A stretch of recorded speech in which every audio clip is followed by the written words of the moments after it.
We're going to be on for you. Ever wondered what makes TV so powerful in Jamaica? Time to find out. What's happening with the storm right now. Obviously, get you the latest updates as to the thinking of the storm and the intensity and the timing, and then bring you some live reports from the island as well, amongst other areas that will be impacted by Melissa as we go over the next couple of days. Media Mundo is sponsored by the leading law firm of Central Florida, your hometown homeowners insurance attorneys, offering free consultation and policy reviews. They'll walk you through every step of the insurance claim process. They do cover the entire state of Florida. You get damage of any kind, go to leanonmelaw.com for more information. We appreciate them being sponsor of the channel to support us in the cause for what we're doing. I'm going to take a couple of seconds here, let a couple more folks join the chat before we move in. I imagine, of course, we're going to get a lot of folks in from Jamaica and other areas. First thing I want to say is our thoughts are with you guys. We're going to walk you through this. I'm going to do the best that I can to give you the pertinent information, and we'll discuss, again, the likely impacts from this storm. And then we'll obviously break down not only what's going to be happening in Jamaica, but for other areas where this storm could still be either a major hurricane or a powerful hurricane as it accelerates to the north and to the east over the next 48 to 72 hours as well. If you're watching in the area of Jamaica, let us know in the comment section below where you're viewing from, what's been happening with the weather so far. But I can tell you that obviously now that we're beginning to see the north turn from Melissa, the impacts are only going to get worse and worse through the remainder of this Monday, especially by this evening and overnight and through portions of Tuesday as well. You can see the statistics on the top of your screen. This is from the 2 p.m. intermediate advisory. We will get a full advisory coming up at the top of the hour. So in less than a half hour, we're going to have brand new information to pass along to everyone. But friends, the numbers that you see on the top of your screen are mind-boggling, they're jaw-dropping, and they're sobering. Melissa right now has maximum sustained winds of 175 miles an hour with gusts that are approaching 200 miles an hour. The pressure continues to plummet. It's down to 906 millibars. If you remember from last night's live stream, I showed you the half-same model, which was the most aggressive. And by landfall, it had it as a 913 millibar pressure storm. And it's even exceeded that already. As has been the case, when these storms get like this the last several years, the models just can't hold up on their explosive development. Again, the lower the number and the pressure, the stronger the storm, right? And it's still creeping. It's agonizingly slow right now, west-northwest at just 3 miles an hour.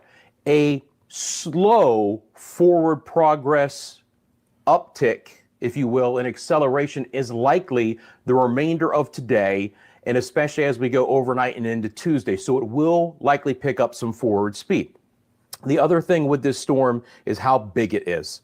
This storm is large. The hurricane force winds extend more than 30 miles from the center of circulation, and the tropical storm force winds extend more than 200 miles from the center. The numbers that you see are wind gusts in miles an hour, and as you can see, we're starting to get more consistent 40-plus mile-an-hour winds in the Kingston area, and even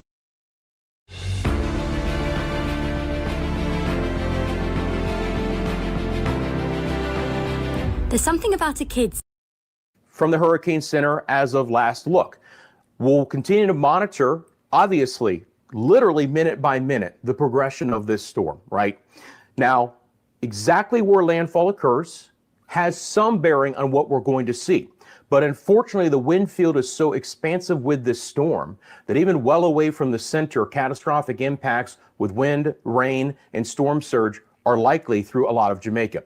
You have to take this storm as seriously as you've taken any storm. You should already be done with preparations. You should be sheltering in place and letting this storm pass by with whatever it's going to bring to your area. There's not much more that can be done at this point in time, as conditions are really going to be going downhill fairly quickly. Now, as of note, right, we're looking at the center, which is just this classic monster hurricane, right? About a 10 nautical mile wide eye, the lightning strikes, which are proficient within this storm. There was so much turbulence that the NOAA Hurricane Reconnaissance aircraft that was out investigating this had to exit the storm, which is very rare. Those aircraft are hardened and ready to fly through these monster hurricanes, and they had to abort early, but they found a pressure of 906 millibars before they did. Now, if you look in the short term, you're going to see jogs within this eye. When a storm is going this slowly, right, it is not going to go on a smooth path. We've seen wobbles to the north. We've seen wobbles to the west. Now, obviously, in the last hour or two, you're seeing a little bit of a wobble towards the west. Again, you know, I don't want anyone to get their hopes up that this is just trying to shoot off towards the west. It is slightly west of this center. It's still in the cone of uncertainty, and down the road, we are still expecting this to make a jog back to the north and to the east. And we will look at all of these models, right? But there will be potentially a slight shift west when we get to 5 o'clock advisory. But I promise you now, unfortunately, they're still going to be calling for a landfall on Jamaica on Tuesday, right? And we need to prepare for the worst, right? Even if this scrapes the island on the western side, we continue to see, Melissa, the worst part of the storm on the east side be over the island for the longest period of time, right? So the most significant rain and the most significant winds are on the east side. So, you know, in some ways, right, exactly where this passes has very little impact on some areas as far as what you're going to see. And whether this makes landfall with winds near 175, and God, I hope it doesn't. But even if it drops down, going an eye wall replacement cycle all the way down to something like 140, remember, the practical impacts are still likely to be about the same. We mentioned this in yesterday's live stream, and I hope you understand this, that if a building is going to fail with 160 mile an hour winds, it's likely to fail in 140 mile an hour winds and likely to fail in 120 mile an hour winds as well.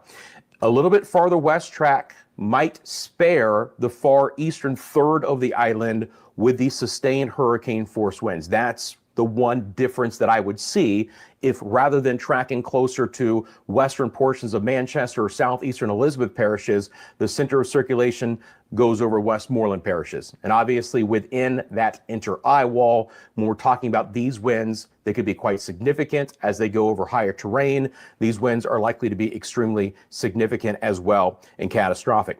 This is the radar from Jamaica, where we clearly see the eye. Again, all of the heaviest rain and the strongest winds are on the northeast side, and that is beginning to spread over the island, beginning east and southeast and beginning to work its way to the north and to the west. And again, if you guys are in the chat right now, let me know in the comment section below exactly what you guys are saying. And I promise you, we're going to cover everyone, including the areas down the road that are going to be impacted by this storm. But significant, steadier rain and tropical storm force winds will begin building over the island the remainder of this Monday. Landfall may not be until daybreak tomorrow morning, right? It might be a while. As I said, it's still moving agonizingly slow at this point in time. Let's take a look at a couple of other things here real quickly. Let's make sure that I've got what I want to show you here. Okay, so as of the 2 o'clock advisory, and again, we'll get the 5 o'clock advisory and we'll see if this changed. Hurricane warning obviously continues for Jamaica and southeast sides of Cuba. Melissa is likely to impact southeast Cuba late on Tuesday and throughout the day on Wednesday. And now there's a hurricane watch for the southern and central Bahamas and Turks and Caicos. Our friends in these areas need to start preparing for hurricane conditions as we go through our Wednesday, potentially moving through those areas as a Category 2 hurricane, bringing still some very significant wind impacts to that area. It's accelerating as it does so the rainfall flood threat is a little bit lower. That doesn't mean we couldn't see some excessive rainfall in the Bahamas and Turks and Caicos through Wednesday, but more concerned about the wind right now. Tropical storm warning continues for southern Haiti and the Cuban province of Las Tunas, a little bit north of where we have our hurricane warning.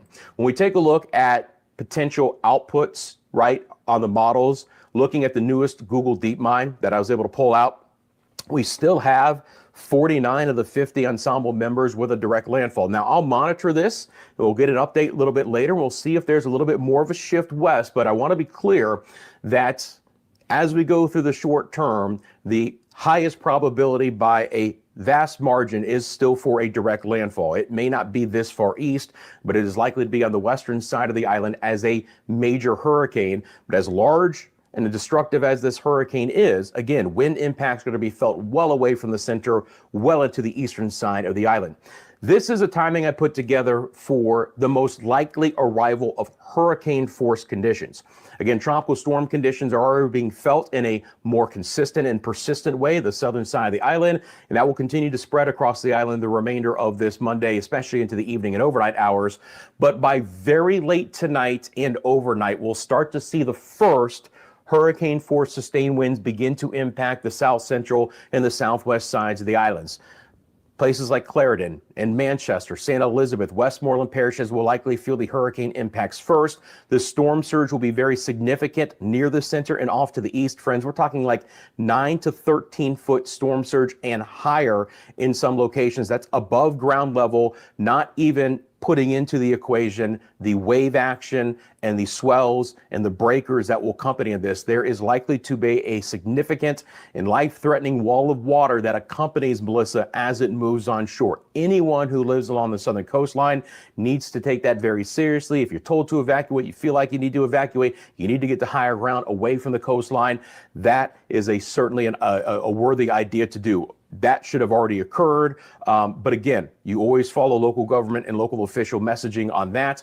And then the storm is likely to turn a little bit to the north and east as it moves across the island through the day on Tuesday, likely exiting the island sometime late afternoon, early evening. The timing is still a little bit up in the air. Again, if it jogs even a little bit farther west for the short term, that's a longer duration before it begins to swing back into the island. So farther west equals pushing the time frame back a little bit farther. If it tries to track more due north in the short term, we'll likely have a little bit earlier landfall on the island. But it's still a bit up in the air. I could see it anywhere from, the wee hours of this Tuesday morning and even a little bit after daybreak on Tuesday. Again, if you live on Jamaica, here's what you need to know. Catastrophic, life-threatening flash flooding has occurred in a couple of spots already and will just become extremely widespread across the island. It is the flash flooding that will be most prominent across the island. The most people will feel the impacts from the flash flooding.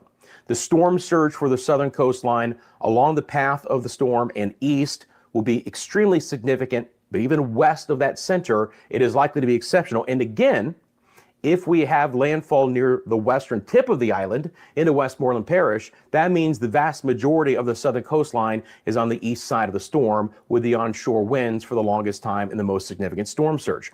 Extensive infrastructure damage is expected when you're talking about a hurricane right now that has sustained winds of 175 miles an hour. If I were to, when I was working in Oklahoma City, equate this to a tornado, that is bark stripping off of tree kind of winds. All right. So extensive infrastructure damage is likely.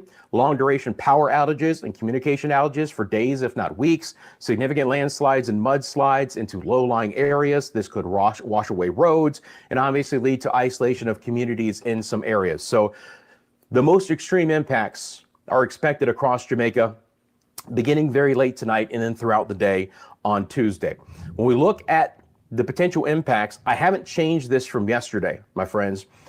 All looks to still be on track, if you will, because regardless of the intensity, right? Whether it comes in 150, 160 or slightly higher, we're probably going to get that 130 to 160 as far east as the Kingston area. Now, farther west track would put the Kingston area in the lower band of that and potentially even lower than 130. But I'm still expecting hurricane force gusts at the very minimum to get as far east as Kingston and St. Andrew parishes, even if the storm moves into the western side of the island, farther west than what's tracked at least at this point in time. Then you get to the northern side of the island, St. Anne and St. Mary parishes, you're looking at about 120 to 140 mile an hour winds. The rainfall in the eastern side of the island is going to be the most significant, 15 to 30 inches of rain. I hope we don't go higher than that, but I have seen some potential for locally up to 40. I will say the good news is, there's not much good news to glean at any of this, guys, but the European model has backed off a little bit in the maximum rain, but it's still dumping over 2 feet of rain, over 24 inches of rain, right? Well over 500 millimeters of rain as a maximum through a lot of the southern and the eastern side of the island. And again, with this onshore wind, your storm surge is likely to be around 9 to 13 feet. Western side of the island, again, these numbers might have to be elevated. It just depends, right? You know, right now, expecting St. Elizabeth, Westmoreland parishes in that 120 to 140 range.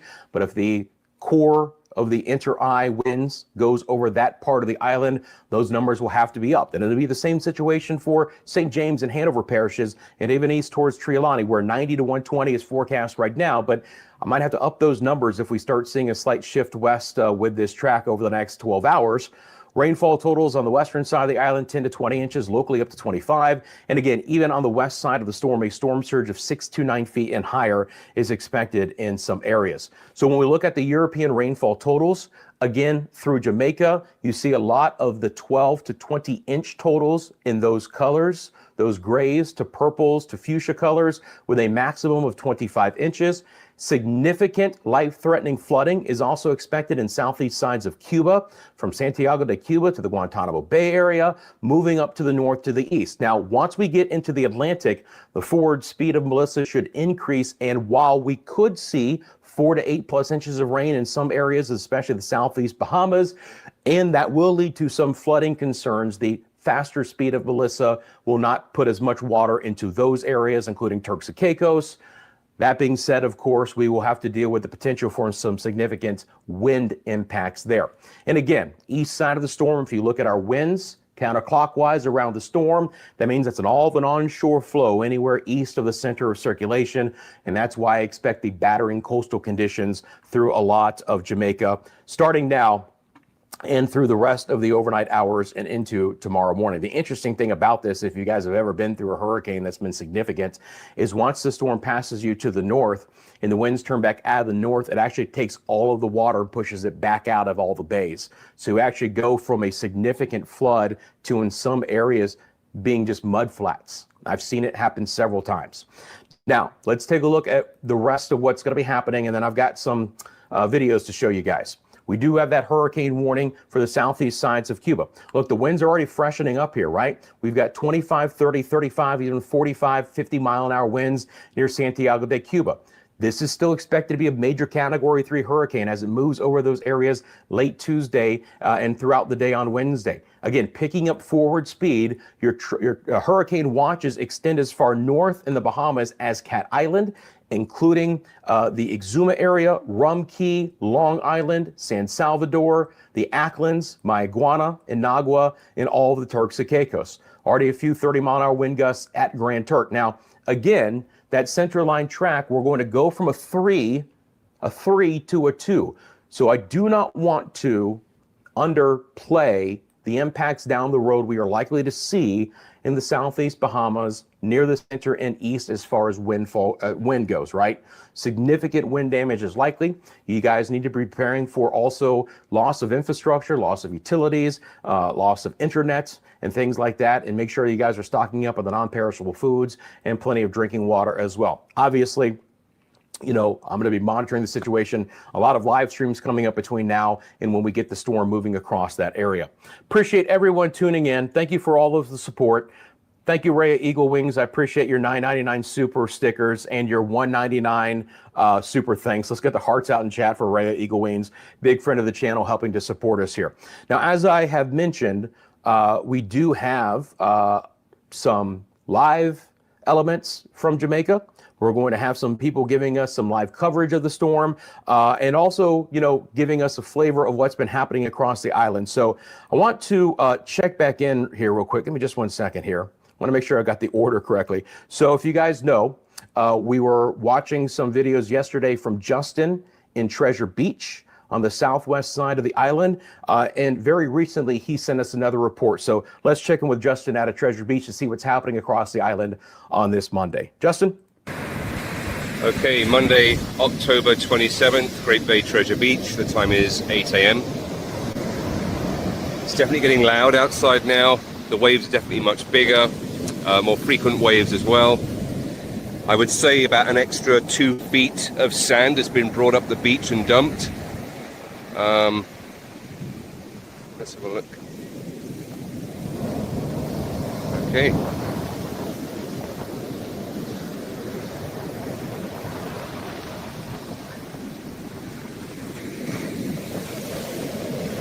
Yeah, the frequency of the waves are definitely picking up here.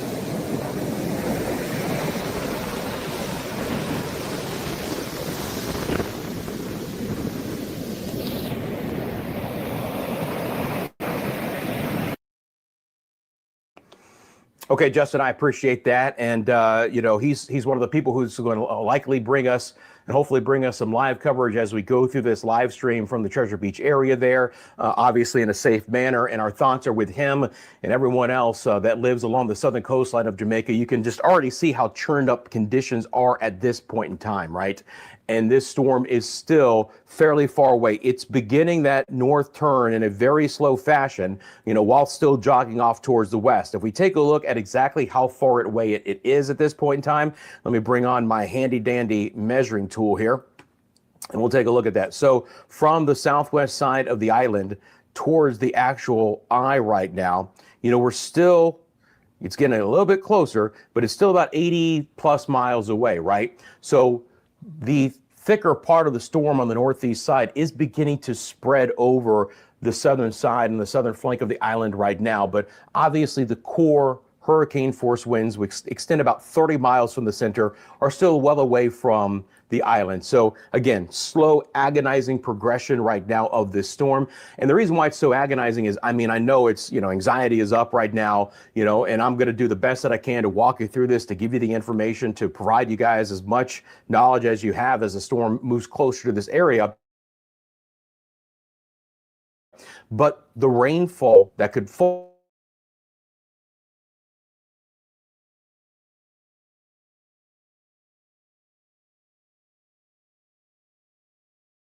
landfall here in the western side of Jamaica on Tuesday, but to try and accelerate it and to get it out of this area a little bit quicker, you know, that might help suppress the rainfall total some, but the amount of rain that is going to be falling is going to be life-threatening in many spots.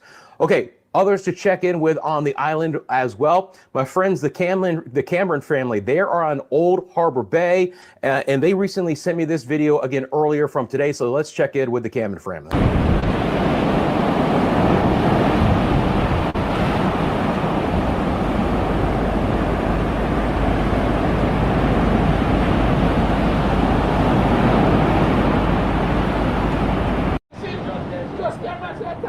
So time to leave now, guys. Watch out, the water reach in at the HQ. And we are leave now. We are take the warning. The white house never real, guys. You see, we take a video, come, make we go on home, go lock up.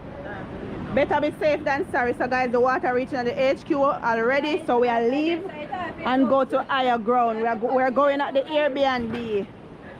Watch ya. Watch ya. Tell me about. You what?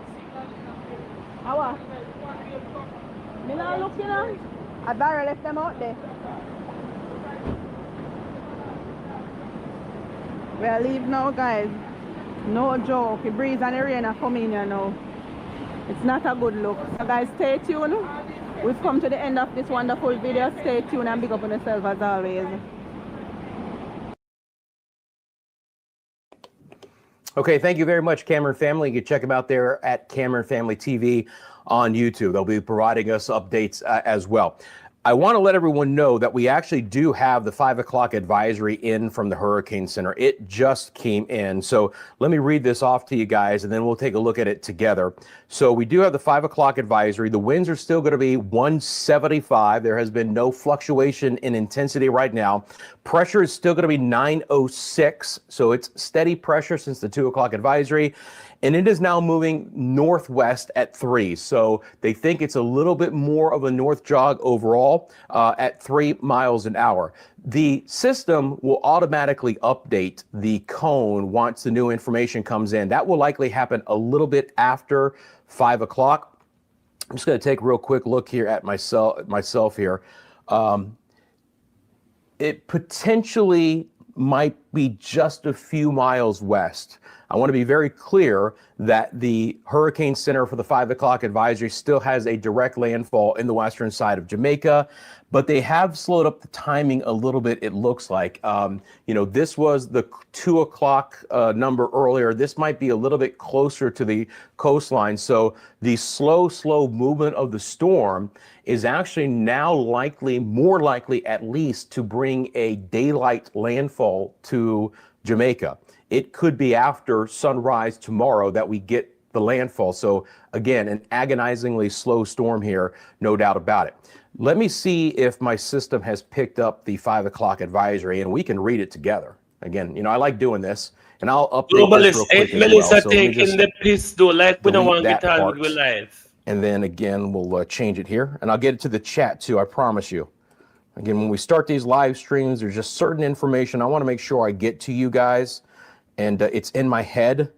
And then I'm happy to answer any questions. I want to hear from you guys in Jamaica, other areas of the Caribbean and the Bahamas as well. Please let us know what's going on with you guys.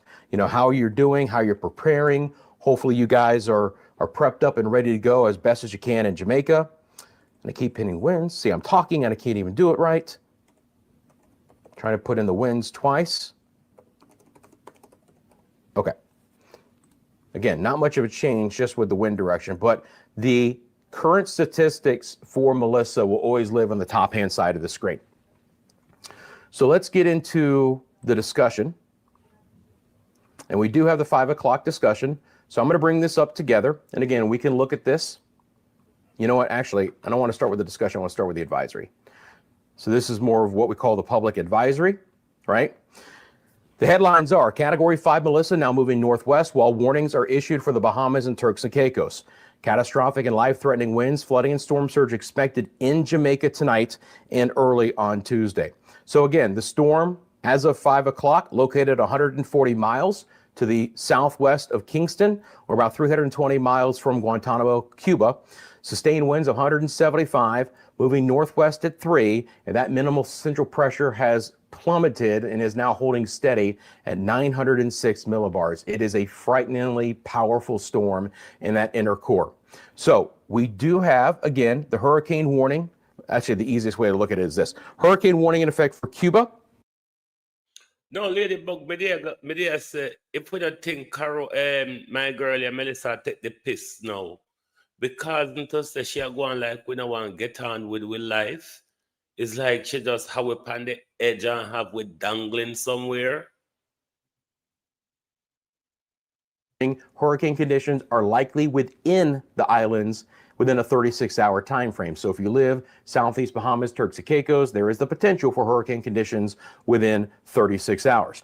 Tropical storm warning for Haiti, Las Tunas, the Cuban province of Las Tunas, the Turks, and the Caicos. So Bahamas upgraded to a hurricane warning. We're going to stay with a hurricane watch and tropical storm warning for Turks and Caicos. And see the definition that I just mentioned there. Again, looking at this, a slow turn to the north is expected this evening, followed by a turn to the north and to the east and a slightly faster forward speed on Tuesday. Northwest motion with a faster forward speed is expected on Wednesday and Thursday. And on that forecast track, the core of Melissa is expected to move near or over Jamaica late tonight and Tuesday, and across the southeastern Cuba Tuesday night, and the southeastern sides or the central Bahamas on Wednesday, right? So maximum sustained winds are 175 miles an hour. Some fluctuations in intensity are likely. Melissa is expected to reach Jamaica and southeast Cuba as an extremely powerful major hurricane and will still be a hurricane strength when it crosses the southeastern Bahamas. Again, hurricane force winds extend up to 30 miles from the center and 195 miles an hour from the center of tropical storm force winds. The winds, again, significant. Now, the other thing that they mention about this as well, and it kind of comes into play as the storm moves over the western side of Jamaica, right? They talk about how within the eye, total structural failure is likely, especially in higher elevation, where wind speeds atop and on the windward sides of hills and mountains could be 30% higher, right? So even though maximum sustained winds are 175 right now, and hopefully will fall a little bit, but again, appreciably not much lower, you could add on 30% of that maximum sustained winds in some of the windward facing higher terrain areas of Jamaica, all right? So tropical storm conditions are expected to begin southeast Cuba Tuesday, and then hurricane conditions in the warned area on Tuesday evening. Rainfall totals, again, 15 to 30 inches through portions of Jamaica, and 6 to 12 additional inches in Hispaniola, giving them a storm total of around 40 inches in some areas. 10 to 20 and up to 25 inches of rain for eastern Cuba, 5 to 10 for the Bahamas. So again, it's moving faster at that point in time, 5 to 10 in the Bahamas. Storm surge, again, they're going to stick with the 9 to 13 feet. So 9 to 13 feet above ground level. Significant storm surge along the southeast coast of Cuba as well, maybe 7 to 11 feet there. And then a 4 to 6 foot storm surge for the southeast side of the Bahamas and Turks and Caicos on Wednesday, and the swells. So much information to pass along. And also the fact that there's just so many areas with likely very, very significant impacts, right? So now that I have that information in my head, we can continue to go along with that. First of all, not much has changed, right? And not much is expected to change. Again, when the 5 o'clock track comes in, we're going to see the center line slight shifting to the west, but it is still going to call for a landfall on Jamaica. Still going to monitor, right, the progression, just how much farther west it wants to turn before it tries to go north. Obviously, right, if this wants to try and wiggle a little bit farther to the west, let it. That is still not the overall forecast. I don't want to give our hopes up. We'll hope for the best and plan for the worst. But, you know, even if this does brush the western side of the island again, I just have to continue to reiterate we are on the bad side of the storm here through all of Jamaica then, and only the far eastern side of the island might be spared from the worst part of the storm, just far enough away, you know, mileage wise, where we may not have the sustained hurricane conditions, even Cat 1 there. If we go, of course, from one side of the island to the other, you're about 140 miles. So you're still going to get strong tropical storm force conditions. Portland, St. Thomas parishes, most of Kingston and St. Andrew parishes, St. Mary, but you might be able to avoid in that scenario the sustained, more impactful hurricane and or major hurricane force winds if it were to brush and make landfall in the Westmoreland, Hanover parish areas, you know, through Savlamar, Lucy, Negril, places like that. Okay. So that's kind of the newest information there. I haven't had a chance yet to jump into the chat, so let's do that. And again, happy to answer whatever questions I possibly can. See, we have another fan funding. I want to thank Jim for your support. Thank you very much. Thank you, Rhea Eagle Wings, another $1.99. Let's get the hearts out for our friends there, and I appreciate that so much. All right, let me get back to the chat. And again, this is a marathon, it's not a sprint. Even today, right, we are likely to not get the brunt of the impacts with Melissa until early on Tuesday, especially now, right? You know, I woke up this morning and I thought, all right, we might get landfall like really early overnight.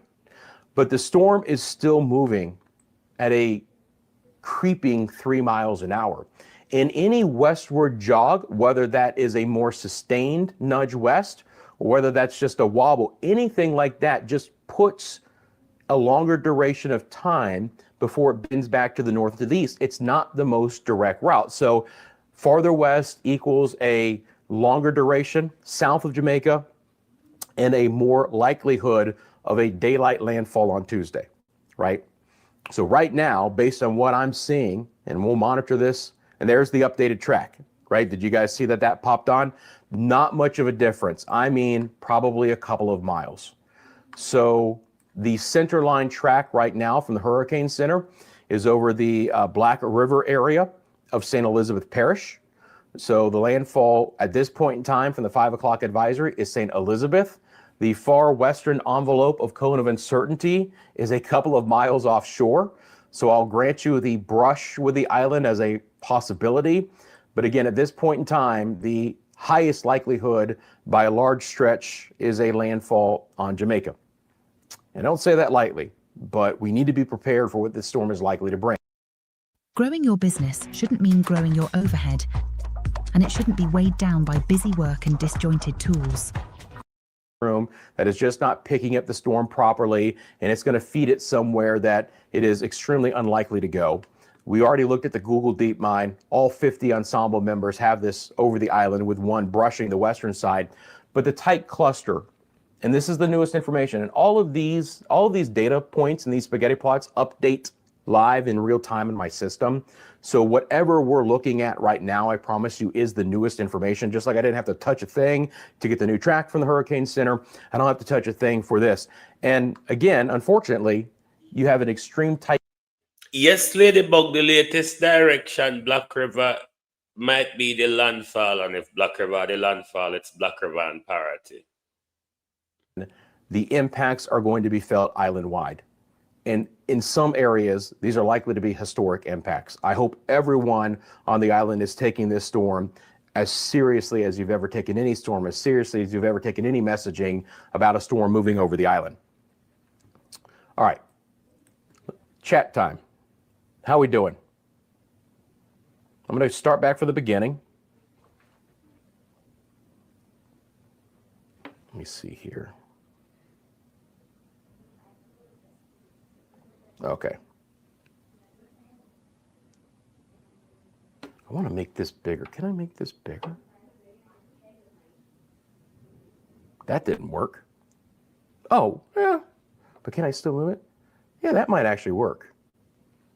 I want to see more chat at one time. I think this works. I'm just adjusting my screen, so I hope you guys will give me that. And let me go to live chat as well. All right. So what do we got going on here, guys? And can I move this to this side? Doesn't look like I can. Well, it's kind of weird. I don't want to use my right hand, so I'm going to have to use my left hand here. All right, here we go. Having rain now in eastern St. Andrew Bull Bay. Thank you very much for that. Appreciate all the information. Hey, Blue Goose, how you doing? Is this starting the surge? If you mean storm surge, we're already starting to see some elevation of the tidal areas. And actually, I've got a video coming up from you guys, from Alex, who shows you some of that in the Palisades area of Kingston. Francis says, wind and rain picking up now in Spanish Town.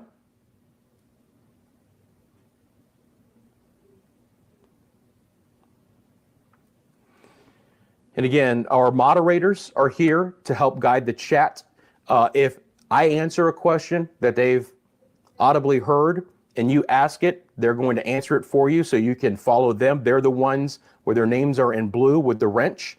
So anything you guys see from someone with a blue name with a wrench, basically they're speaking for me. They have my full support to answer those questions. We also have our administrator in the chat. You'll see him at Mediamundo, kind of helping again to answer some questions, but also asking some very pertinent questions, like knowing if you're in a mandatory evacuation zone.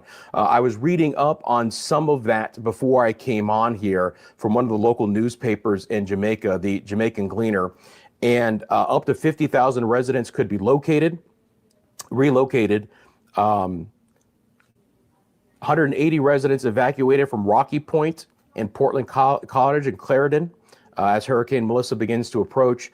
So, we're starting to hear about the practical impacts from the storm as far as preparation goes, right? What, the government is asking people to do, and those areas that are likely to be inundated with water or to likely see significant wind damage, and some residents are being evacuated out of those spots.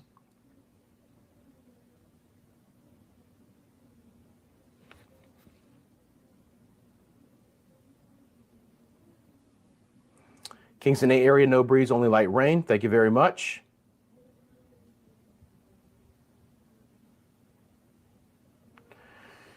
Again, I know everyone asks the question of are you sure this is where it's going? Are you positive or whatever?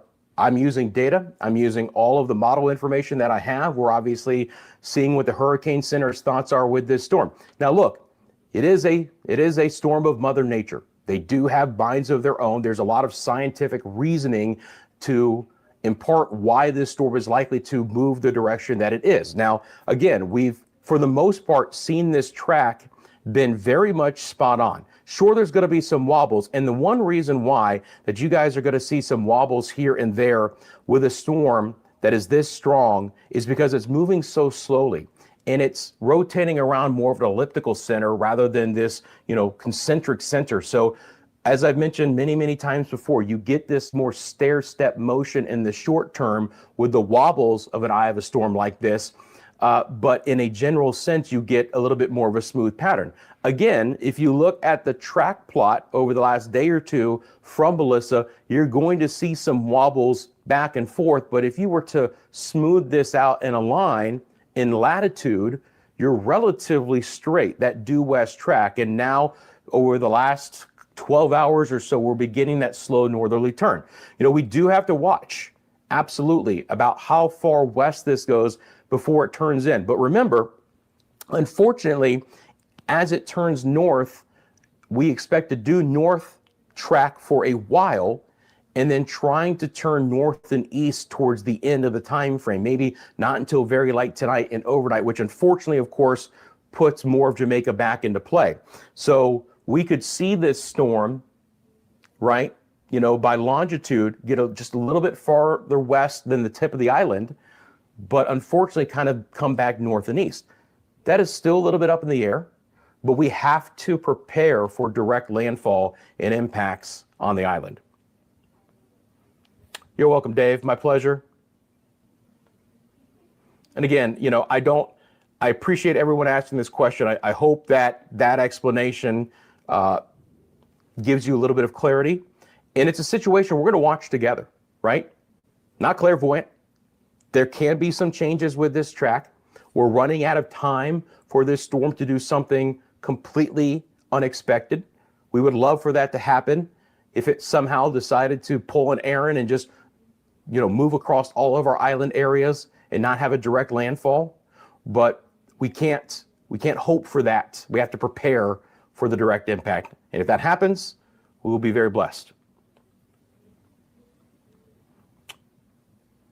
Cayman Islands are safe. Yes, I expect there to be some squalls and winds picking up from time to time, but based on this track and the weaker western side of the storm, they are unlikely to even get into sustained tropical storm conditions. They will get some gusts from time to time in Little Cayman and Cayman Bracket especially, and even Grand Cayman could see some of that as well.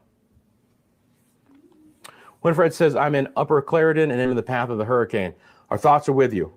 Absolutely. Obviously, there's so many of you in the chat right now who are in the path of this storm. And, you know, again, my job here is to pass along the information as we go along. And I hope that you guys are prepared for the storm. We're going to get through it together.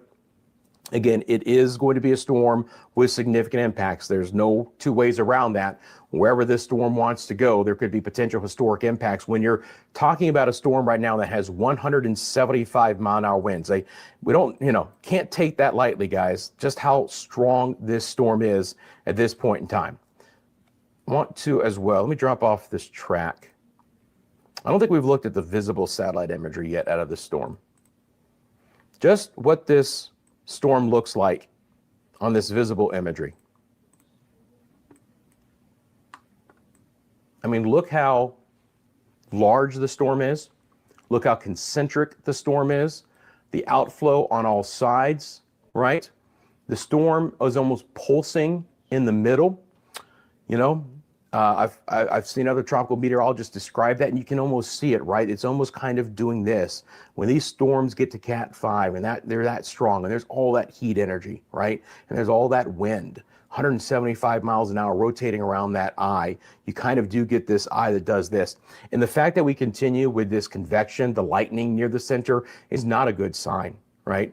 Nothing, unfortunately, that I've seen as of right now shows that this storm is weakening at any point, and there is no apparent eye wall replacement cycle occurring. Now, that could begin at a moment's notice, right?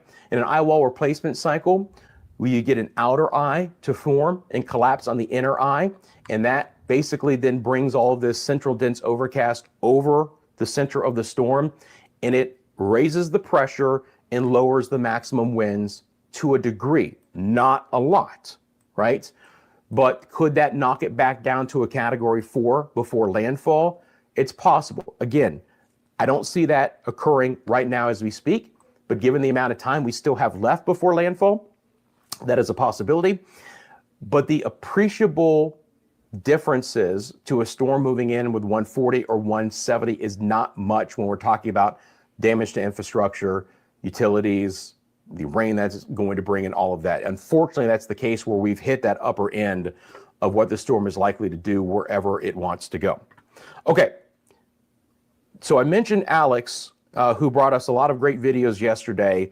A little bit earlier today was in the Palisades area of Kingston. So I want to check in with his latest report out of that area. Alex? Hey, Rusty and guys over at Medio Mundo.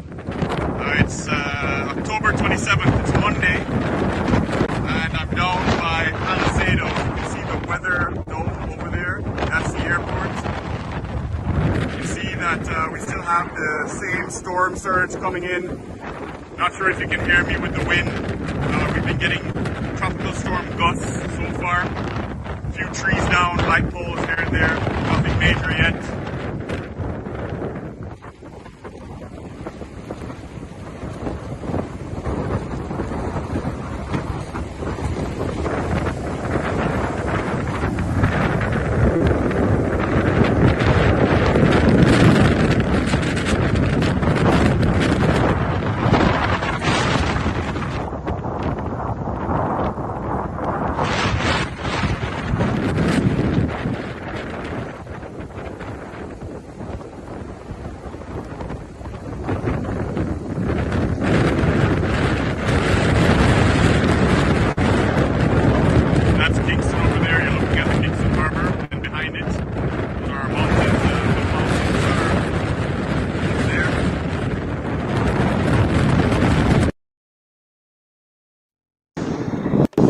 All right, Alex, appreciate that report. We're going to hear again from Alex a little bit later on, obviously, covering the storm, trying to do that in a very safe fashion for us. Jimmy sent me in this video a little bit earlier. This is from the South Field area in St. Elizabeth Parish, where again, the winds are just starting to freshen up and becoming more steady and more consistent. And obviously these squalls will begin to move in throughout the rest of this Monday, and conditions across the island will just continue to go downhill. But you just see that moisture-laden air just sitting off the shoreline, just trying to roll into the island. So again, appreciate Jimmy sending in that video as well. Also keeping an eye out on other areas here. This is going to be from the See Jamaica YouTube channel, and keeping a close eye on that one for you here at this point in time as well. And again, sorry about that. Looks like we might have, might have to, you guys can see it just fine. Okay. There's a little bit of a back end issue here. But anyway, See Jamaica, a YouTube channel. You can always go to See Jamaica on YouTube for updates. Keeping an eye on some of these cameras as well, where again, it's wet at this point in time, some breeze here and there, but as someone mentioned, even in the Kingston area right now, things are fairly quiet. There's a live look to the Maypen area, again, where we've had some rain. And it's good to see there's not many cars on the roadways and there's not many folks walking out and about. Everyone on the island right now should be prepared and ready to go. Let's see here. What did I do?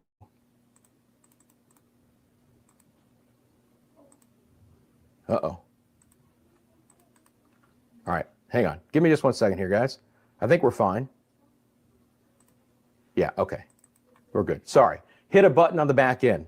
You never like to hit the wrong button, but I think we're fine. All right. Let me get back to the chat. A great idea as well is to secure those outside furniture and the objects around your home. Anything that is lightweight, anything that is in moderate weight is likely to be picked up with these kinds of winds, right? So anything lightweight that can be brought inside, and they're not flying objects around. We just don't want flying projectiles, because again, flying projectiles can, damage your home as well if they're coming from other areas. A plastic chair that's picked up, even a metal table lifted in winds that could be well over 100 miles an hour in many locations. And again, the maximum potentially in that 160 plus range are going to take light and moderate weight objects and throw them around like beanbags, right? You can almost think of the winds associated with Melissa as a very powerful tornado. That kind of wind field is expected near this storm.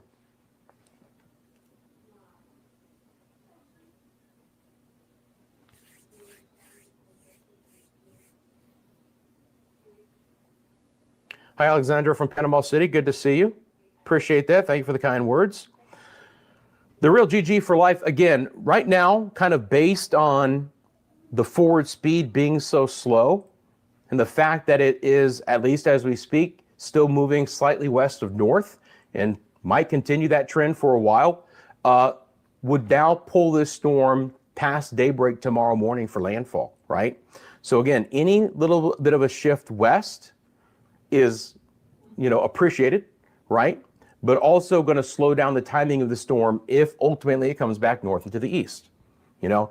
And if you guys have been watching the live stream since this morning, we get these shifts. I know, and a lot of people are trying to be, hey, look, it's going west, it's going west. And it is, for the short term, tumbling west. But what we have to do is, over a much longer time sample than just an hour or two, we have to see if that's just a wobble or a trend.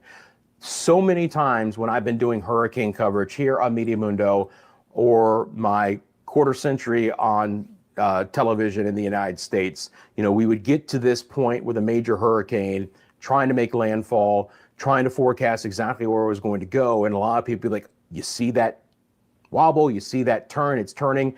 And it's, you got to give it some time to see, because again, these are not smooth storms. They're not going to go in straight lines.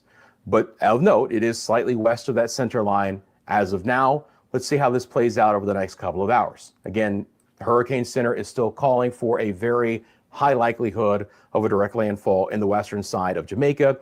And regardless of whether this storm makes that landfall on the western side or just skirts the western side of the island, again, being on the east side of this storm, you're on the worst part of that storm with the most significant wind field that expands farthest away from the center, your onshore winds, and the highest amount of rain on this northeast quadrant. The right front side of the storm is the worst part of the storm. Everyone getting tired of the storm, I hear you. Hey, Tanya, in Spalding, Manchester, are starting to experience some wind. Appreciate that. Rain in Spanish Town. Good night. Apologize, I've got this touch screen, and every so often, Rusty here on the homeland start officially direct. I got you. Yeah, Panama, a little bit of, there's going to be a lot of swell action, right? And some squalls moving in, in other areas too. I mean, again, this is an expansive storm. You can clearly see that. Some of this is generating some thunderstorm activity over the Bay Islands of Honduras. The heavy rain continues for the western side of Haiti, Hispaniola in general, even into Santo Domingo, the Dominican Republic, still along the DR coastline, some significant heavy rain. Again, we have a lot of friends of the channel who live in the Dominican Republic. If you guys do, and you've gotten your internet back, let me know. But it has been very quiet, very crickets from a lot of our friends in and on Hispaniola. So, it leads me to believe that the power issues and the internet issues in a lot of areas are still very significant. And again, in Haiti itself, we have had expansive flooding.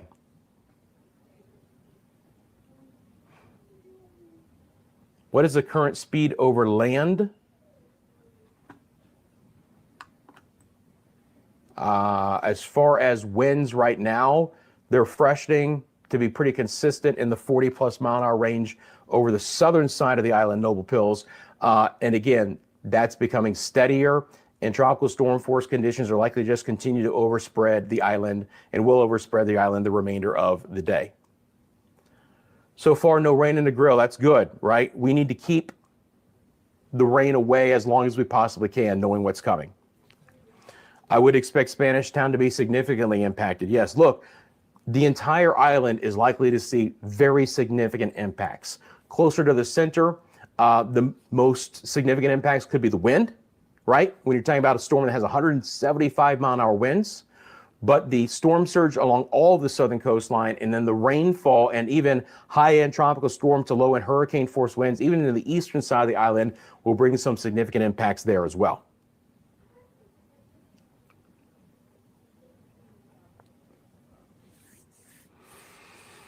Rural Hill in East Portland, Jamaica, little rain and a breeze. Thank you very much for that report. Starting to get some tropical storm winds right now and some light rain in Santa Cruz. I appreciate that. Petro Green asks, is the storm coming or what? Again, very slow movement, but yes, that is the forecast, that the storm will be approaching Jamaica, and it's begun the north turn, right? There is still certainly a west component to its movement, but from here on out, it is going to get closer and closer to the island. It just might be agonizingly slow as it tries to do so. Rain with a light breeze in Sav Lamar.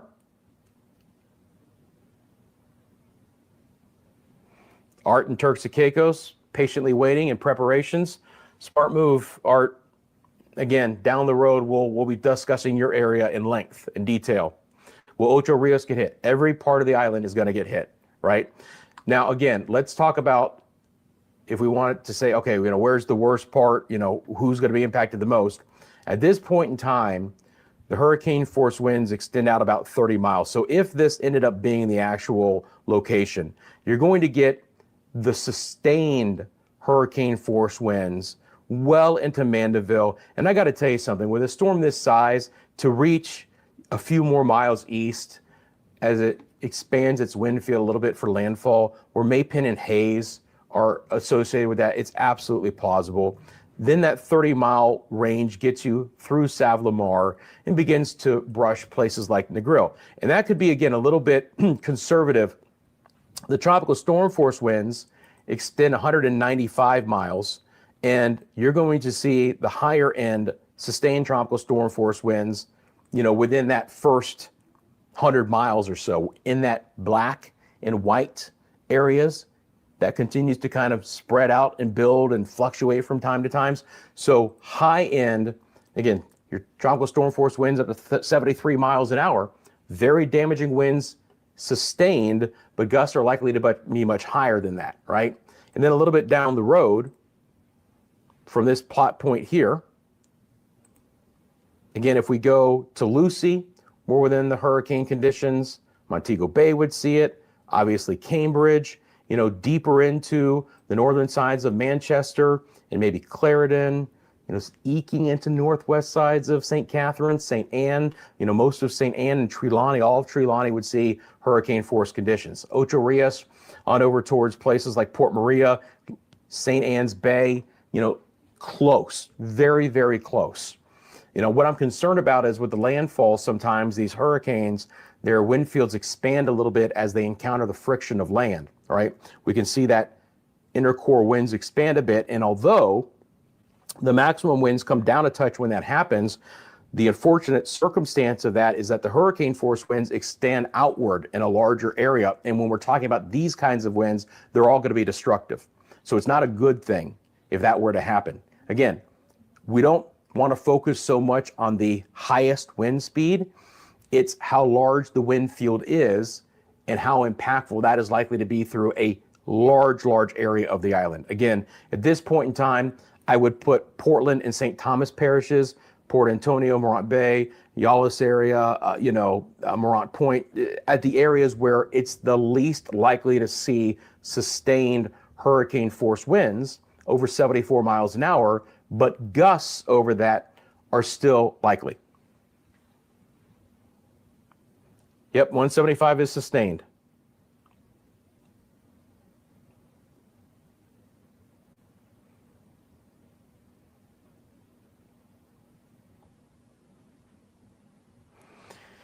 Well, any shift west might have some impacts down the road as to what part of the Bahamas gets hit the most, but it's a little bit too far down the road to see, right? Because this is a very short term, look in how that ridge and the weakness in it will influence the ultimate path.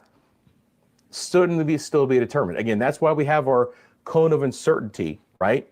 Which where the ultimate path of the storm could be. Right now from the Hurricane Center, that's as far north as San Salvador, Runquí, and the Exuma areas, passing right over those islands, Long Island included in that, closer to the Acklands and Mayaguana, and the far eastern side of that envelope is Mayaguana, and just outside of that, you're going to have places like Anagua and Turks and Caicos.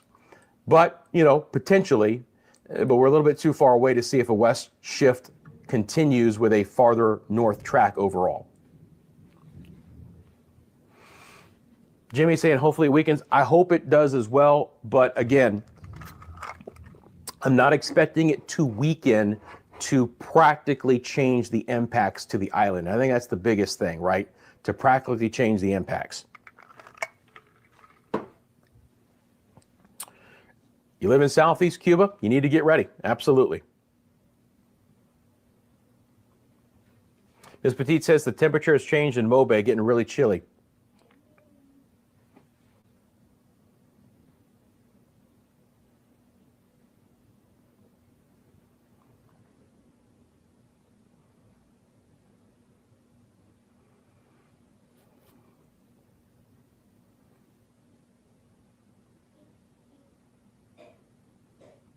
Lucy in Hanover, appreciate that. Just checking with our friends on the island here, guys. So from every so often, I see me look at the phone. It's coordinating some of that activity.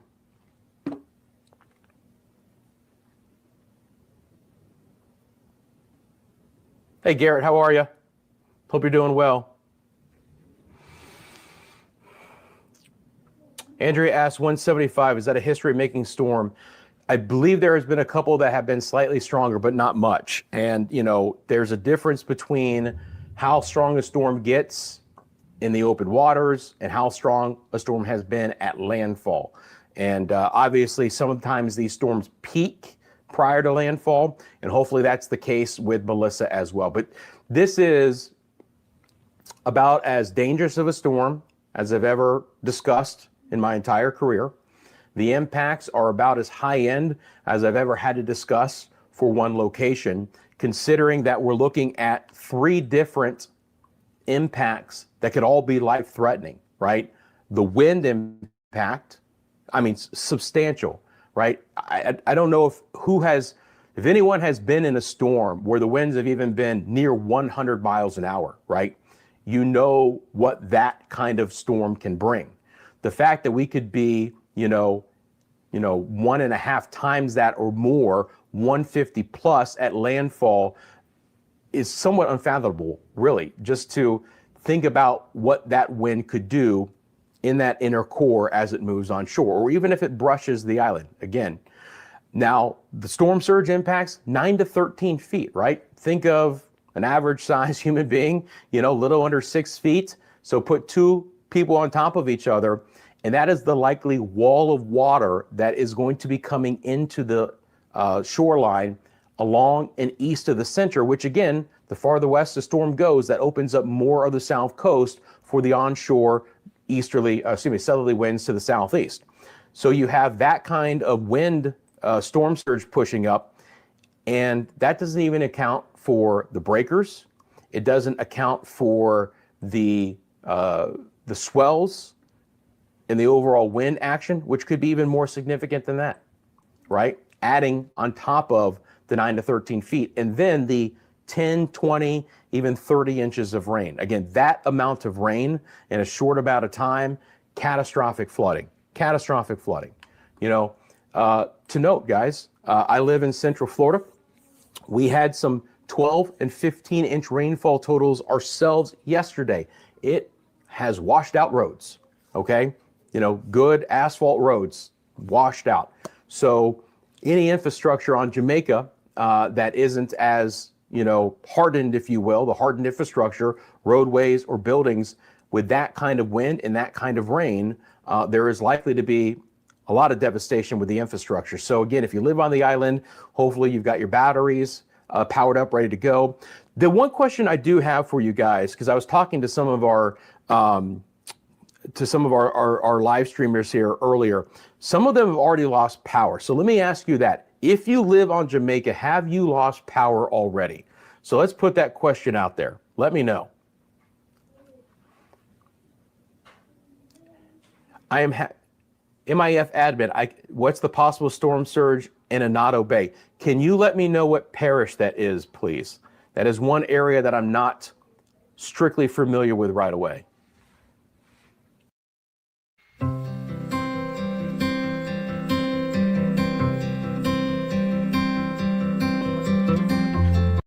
We take care of ourselves, we take care of our family, our property, our animals.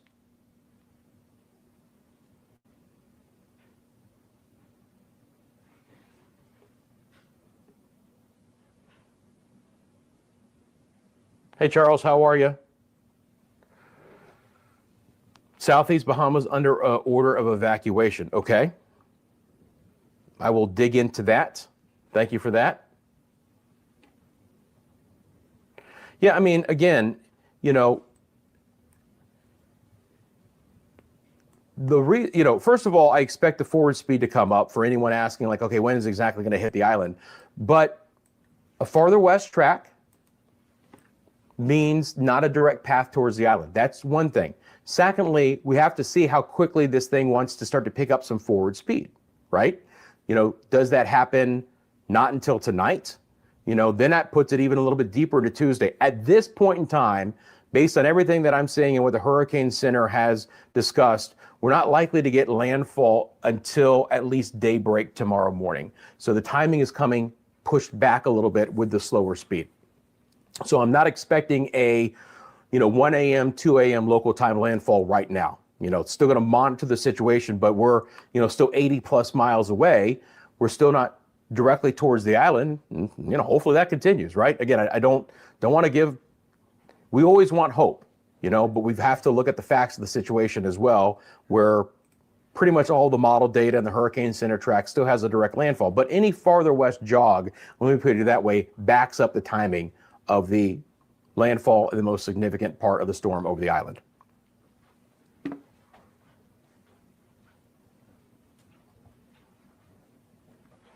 Lulu, so we just got a 5 o'clock full update from the Hurricane Center. So all the information that you guys see on this screen is as of the 5 o'clock advisory. That was a full advisory from them.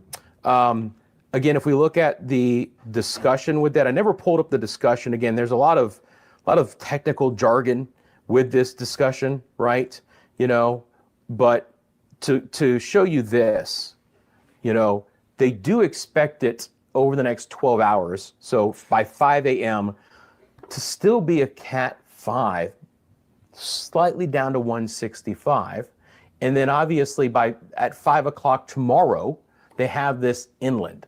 So it gives you an idea that they've backed up the timing as well, right? So likely a daylight landfall, if that were to occur, and that is still the most likely scenario, and then tracking across the island during the day, and then exiting the coastline probably late afternoon or early evening tomorrow. Picking up some forward speed as it does. Excuse me, and then again, the 110-ish here, and then that 100 to 90 mile an hour potential over the southeast Bahamas.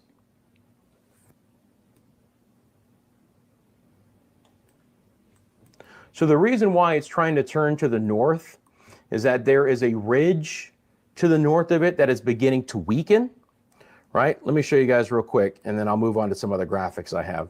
Let me bring out my telestrator. You guys know I love this thing. All right, so for a long time now, I guess I have to hit start too, huh? All right, hang on. All right. So for a long time now, we've had an area of high pressure west of the storm, counterclockwise.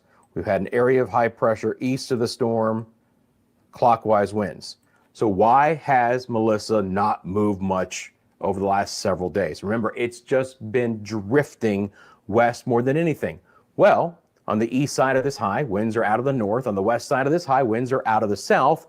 In between, you have Melissa, and you have very weak steering currents. These are negating each other, right? The north wind here, the south wind here negates it. And so you just have this kind of steady, subtly, slow movement to the storm. The easterly trades aren't as strong here. But eventually, if you guys see this right here, this is a trough coming in, okay, from the United States. And I believe if I bring up the fronts on this map, you'll even see that, right? So this is my system picking up on this trough here, right? Now, as this trough begins to move in, it will erode away the eastern side of this high. And as the trough comes in, the winds ahead of it are out of the southwest. I know this is sloppy. I'm not John Madden. Let me clear this real quickly here. But again, as this erodes away and this trough comes in, the winds start to pick up out of the southwest, and that should drive the storm. And as it gets under more influence, as it gets closer to it, it picks it up even more, and it goes faster and faster and faster. That's the science behind why it's expected to do so. But there's been clear science as to exactly why it hasn't moved much in the short term and why it is forecast to finally do so beginning today. You know, again, the track has been pretty spot on the last few days, right? You know, the slow progression west, the turn to the north beginning today. We've certainly seen a turn north. Now, it's still driving slightly west of north, but you can see that that turn north has certainly occurred. It is getting closer to the island. I think the only question we have right now is, you know, does it come right over the western third of the island, or is there a brush scenario with the western edge? Outside of that, there's not a lot of agreement, if you will, with any of the models trying to show something much different than that. Again, if I bring on the spaghetti plots, which are always updating in real time, just take off the satellite data so you guys can see a little bit more clearly. You have a huge cluster of those still over the same area, St. Elizabeth Parish, right? A couple over, a little bit east. You got your few stragglers west. You're never going to have 100% agreement. And we've seen that from time to time. If you guys notice, and again, I mentioned this yesterday's video, I'm not even showing the GFS. It's just been so out to lunch with the entire storm. You know, so we can start to, you know, use our brains a little bit and dismiss some of the solutions that are being presented. All right. This is our radar out of Jamaica. Clear eye still being seen in that. Again, look at all of the heavy rain on the northeast side, right? Just really significant, big wall of water, yellows, oranges, higher reflectivity, more consistent, heavier rainfall beginning to approach and spread into the island. And that will just slowly occur, but consistently occur deeper and deeper into this Monday. Just farther in time that we go throughout the rest of this late afternoon into the evening, all that heavier rain will just continue to spread into the area.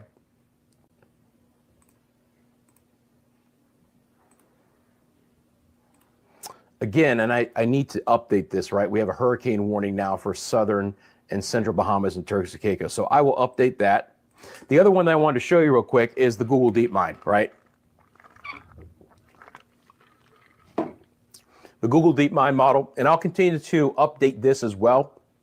Again, latest that I was able to pull before I came on is an ensemble product, just like the European and the GFS. There's 50 members running of this, 50 iterations of the model. 49 of them have a direct landfall. The farthest west one is a couple of miles west of Negril. But still, even if you brush the coastline, the inner core winds will still be over Western, Westmoreland, and Hanover parishes, even in that scenario, right? So this model has done very good during this hurricane season. It's been fairly reliable. And again, it's still showing a direct landfall. Now, could this shift a little bit farther west? You know, with the time frame that we still have with landfall not likely for another 18 hours or so, certainly a possibility, right? You know, let's say 14 to 18 hours, something like that. So I'll monitor those trends as well.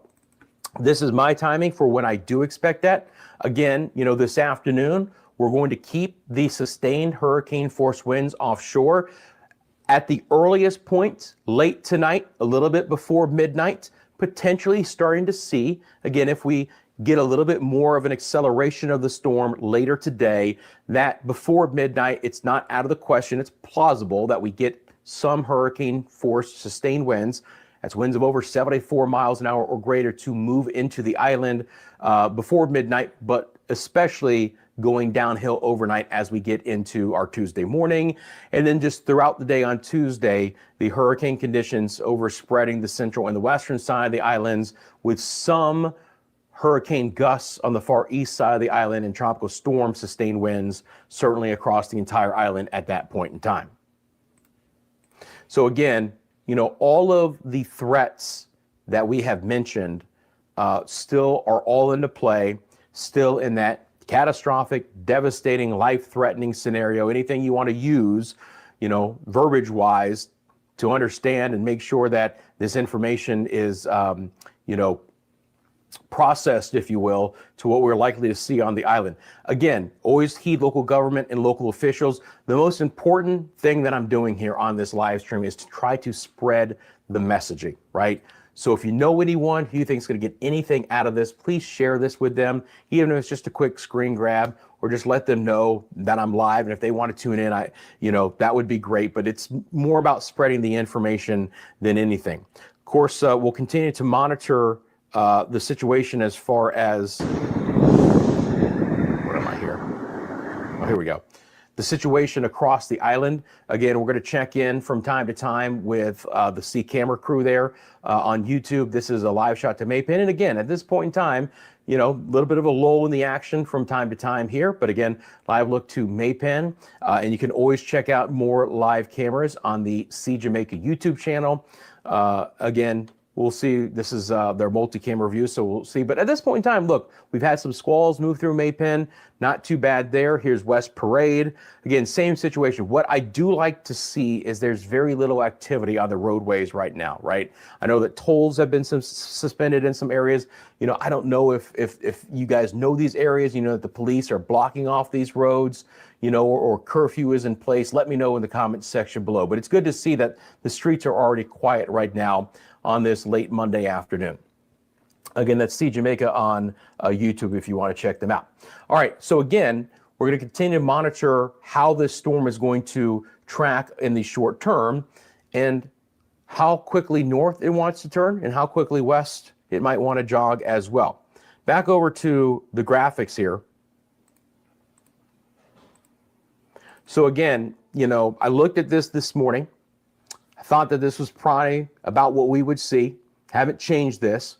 Where again, wherever the center wants to move inland and east of there, if the storm, which is forecast right now to make landfall as a Cat 5, probably in the 160 to 165 range, which is, it's outrageously strong. I mean, the fact that we're talking about a storm weakening to hit those numbers wherever it goes is one of the highest end storms I've ever talked about in my career.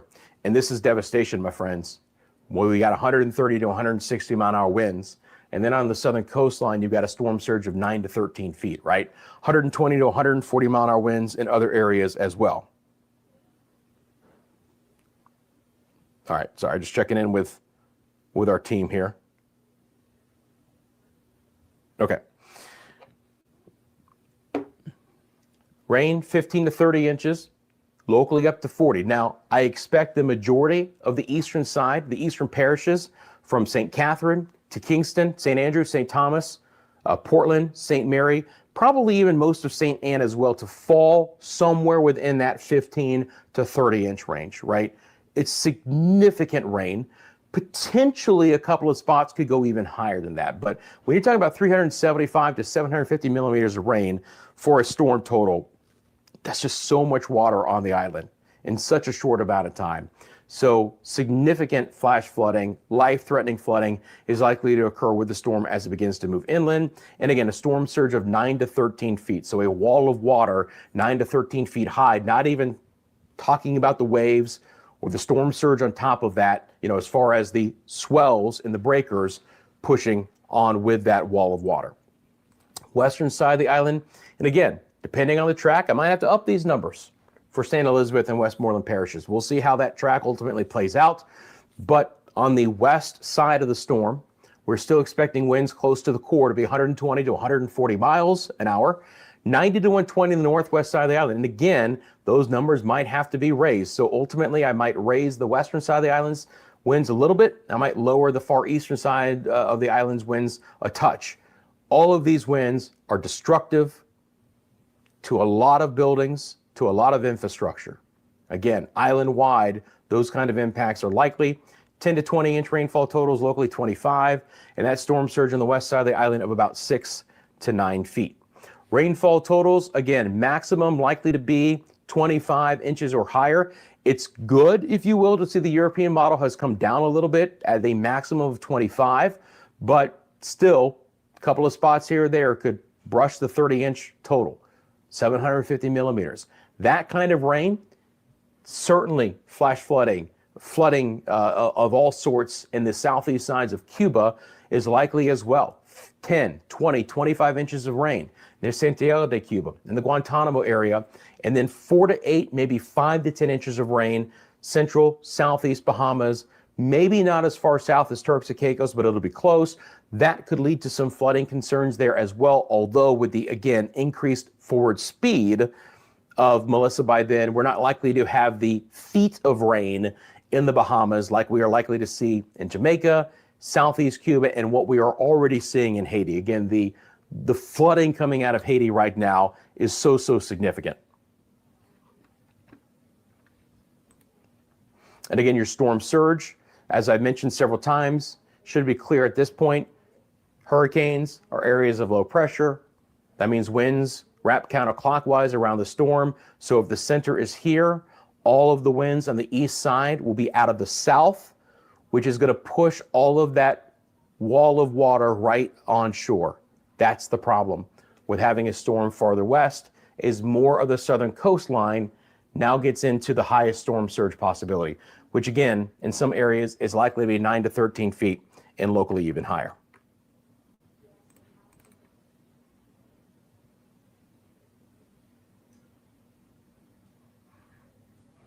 Hi, from Guantanamo City. I hope you're doing well. I hope you're prepared. Appreciate you tuning in from Cuba.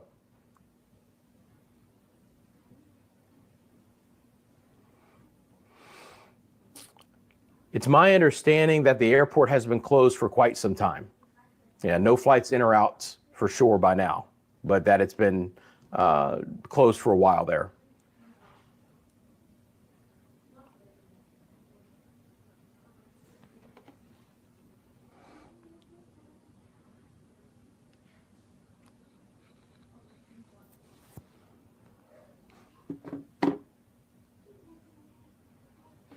Key cities is just a little rain in Kingston.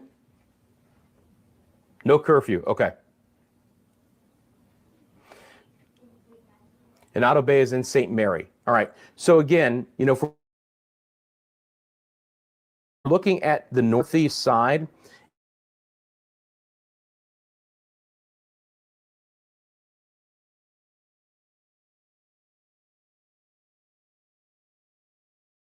let me double check. St. Mary Parish, right? Okay.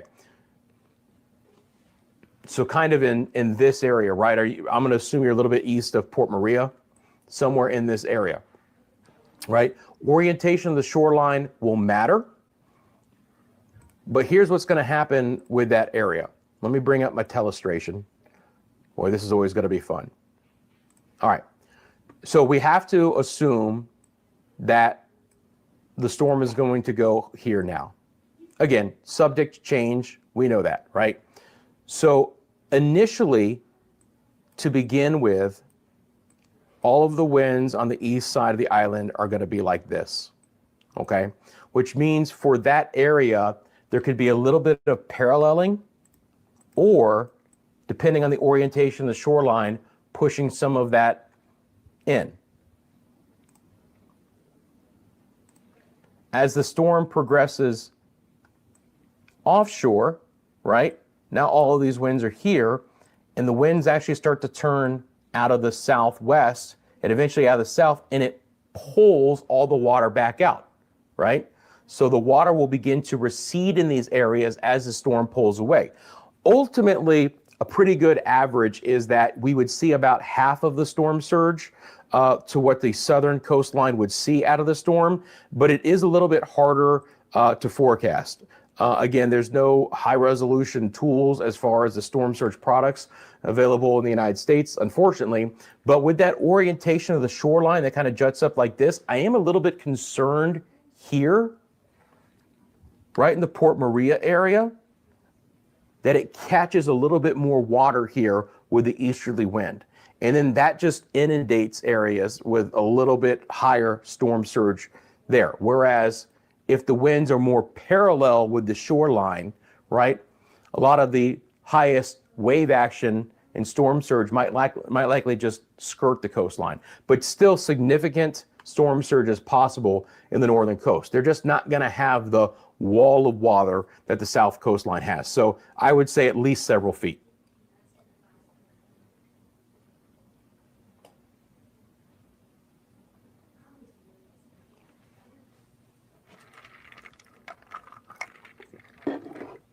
Little downpour in Kingston.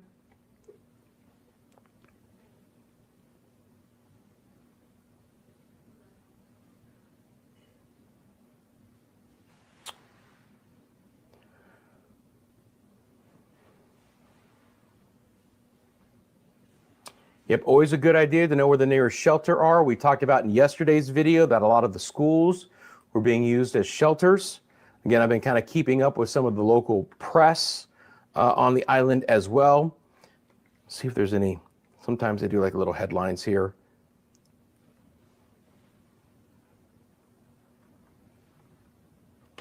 Port Royal is urged to evacuate. And we talked about Port Royal in yesterday's live stream as well, where again, I thought that there wasn't, that Port Royal area was likely to be flooded, right? The airport as well. I mean, just that wall of water coming in. And again, this offshore, just offshore buoy there, picking up those sustained winds of around 40 to 45 at this point in time. So again, back over to, what's been happening with the center here, right? Certainly a little bit of a turn west over the last hour or two. It's still gaining latitude, so it's still going to the north. And again, we have to watch this over, a long duration time as to whether this is just a bit of a wobble or whether it really wants to continue to track a little bit more to the west. That would, of course, be good news for some areas of the island, but western sides of the island still likely to feel the full brunt of the storm, even if, and I think right now this is best case scenario, the eye skirts the island on the western side. Got my Lean Law tumbler, got my diet green tea. Raining off and on here in Clarendon, I appreciate that. Little breeze in Savlamar as well. So the next update from the Hurricane Center will come our way at 8 o'clock Eastern Daylight Time or 7 o'clock local time in Jamaica. Dean says winds and rain picking up now in Mandeville.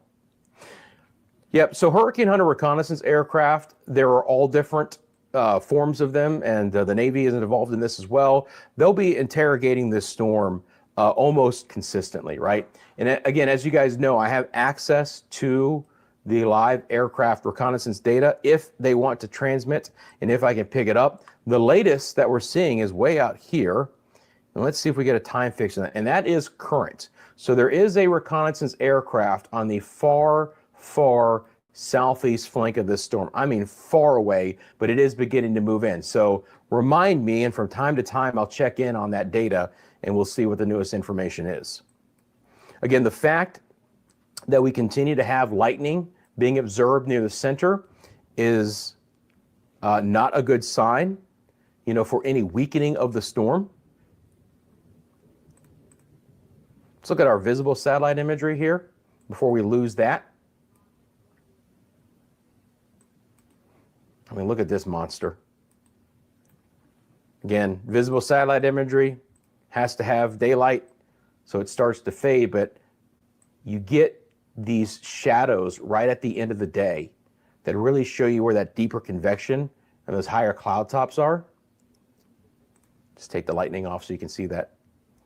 Can you see the depth of that eye, my friends? With these cloud tops at about minus 80 to minus 85 degrees Celsius, that's how high up in the atmosphere they are. But that eye is something. The depth of it is quite amazing. Concentric, about 10 nautical miles wide. Very classic storm, unfortunately.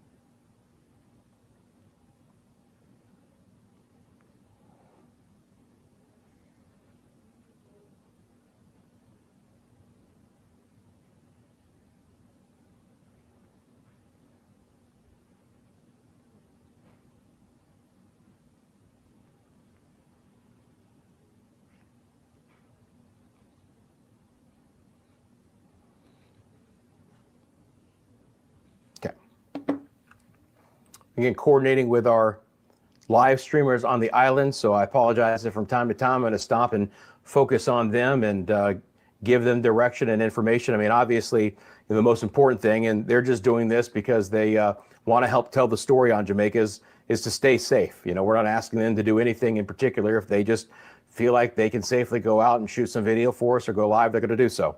But it's important to help tell the story on Jamaica, both before the storm, as much as we possibly can during the storm, and of course after the storm as well.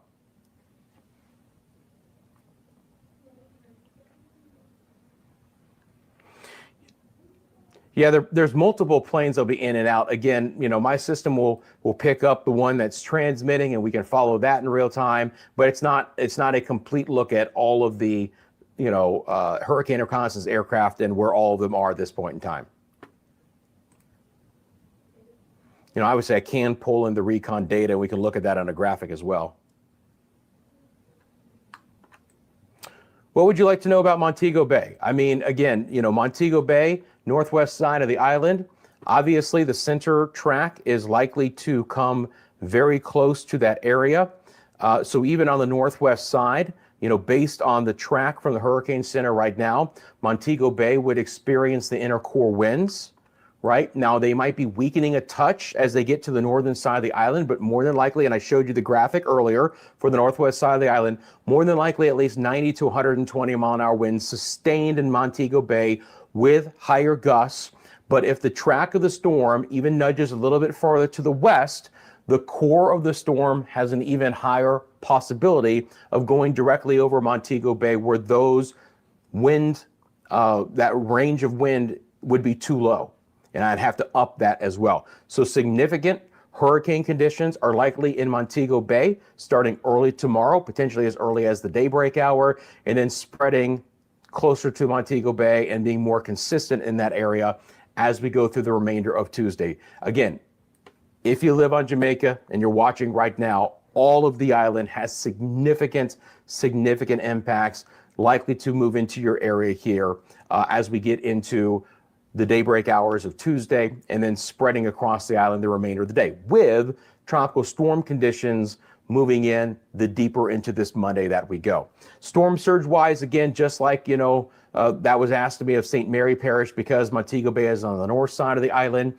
It's going to be interesting too, because if the storm tracks east of you with the eye, you're going to have the north winds to begin with, which would really limit the potential storm surge eventually. And then as the storm pulls away, you would actually get a little bit of a southwest wind. So behind the storm, you could get a little bit of water piling up, especially again in the Montego Bay area, because if there is a southwest wind, it's going to skirt the kind of Lucy area. And then based on the orientation of the shoreline here, maybe have a couple of areas where we could see some feet of rain.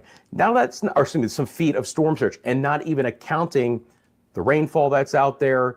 Obviously, if we're going to get some swells moving in as well, we're just not expecting the most significant storm surge on the north side of the island. But feet of storm surge for places like Negril and Montego Bay are absolutely still in the forecast based on the intensity of this storm.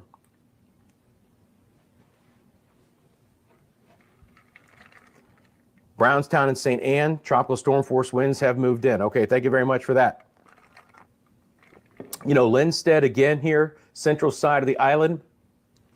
Again, based on this track, we would likely get right on the edge of hurricane force winds sustained over 74 miles an hour or greater, but gusts that could be much higher than that, well over 100 miles an hour. So significant wind impacts would still be felt even as far east as Linstead. And I would put Kingston in this as well. Spanish Town, Portmore, Halfway Tree, Old Harbor, Hayes, Maypen, anywhere within this cluster.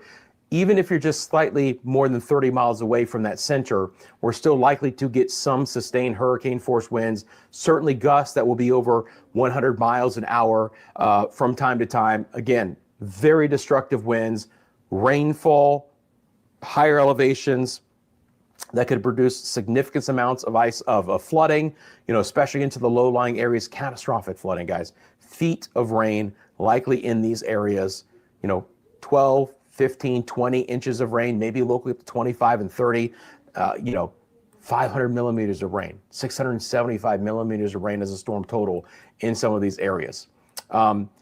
If the storm were to track slightly farther west, potentially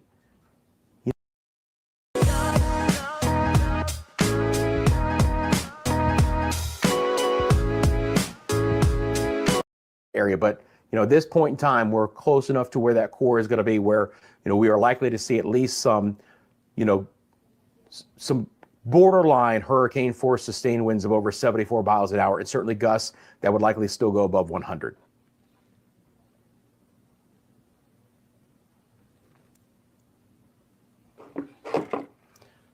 second here, guys.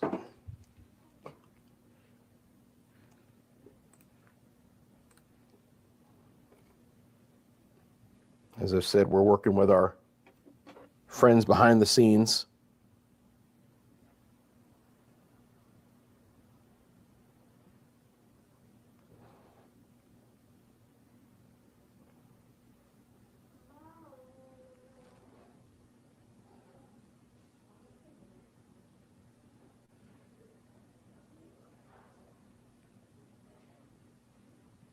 Okay.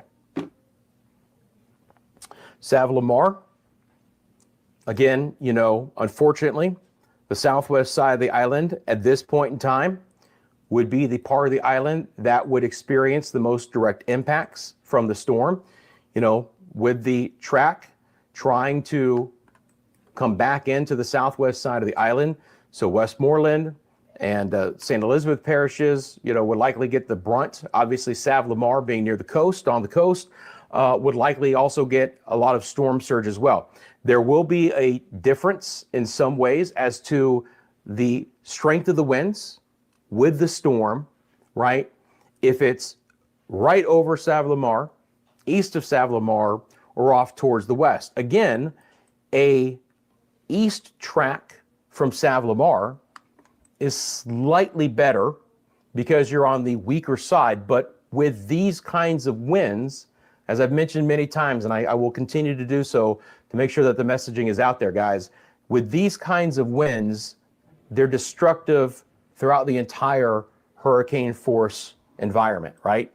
You know, 30 miles west, 30 miles east, all of those winds are going to be destructive. Sure, the inner core winds near the center of circulation within that 10-mile radius will be the strongest, but the impacts from a Category 5 hurricane, wind-wise, will be felt far and wide. With the storm surge, again, if the storm tracks east of you, you're likely to get a 6 to 9 foot storm surge in Savlamar. If it tracks west, if it wants to try and brush the coast of the island towards the Grill or any areas there, Savlamar area would have more of a south wind and more direct storm surge impacts.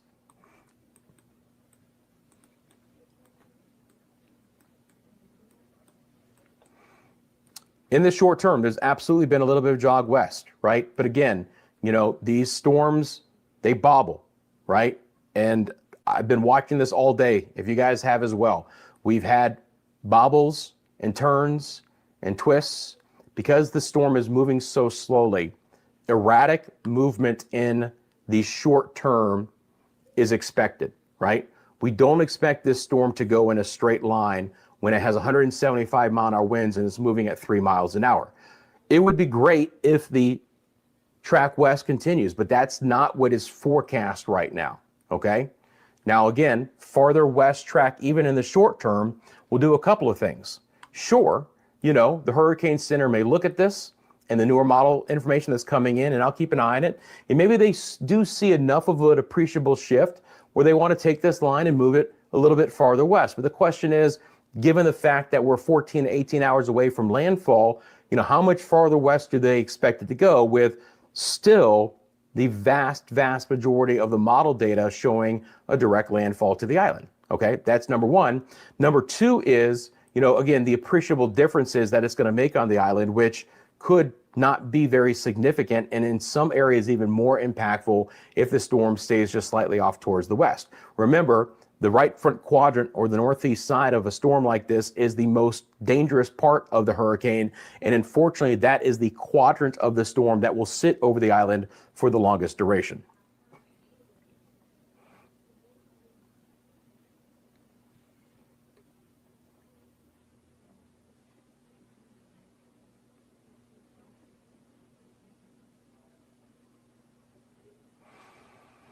Hi, Fiona. Thank you so much for your $1.99 super thanks. Big friend of the channel, moderator, is always here helping things out. Let's get the hearts out for Fiona, for Rhea Eagle Wings, who also went nuts with the super stickers and the super thanks, and Jim as well. Thank you, Jim. Appreciate all the support of the channel. if you guys want to do me a favor and hit that like button for me, that also helps as well. The biggest thing I would ask you to do, though, is to share this information with anyone who thinks going to get anything out of it, right?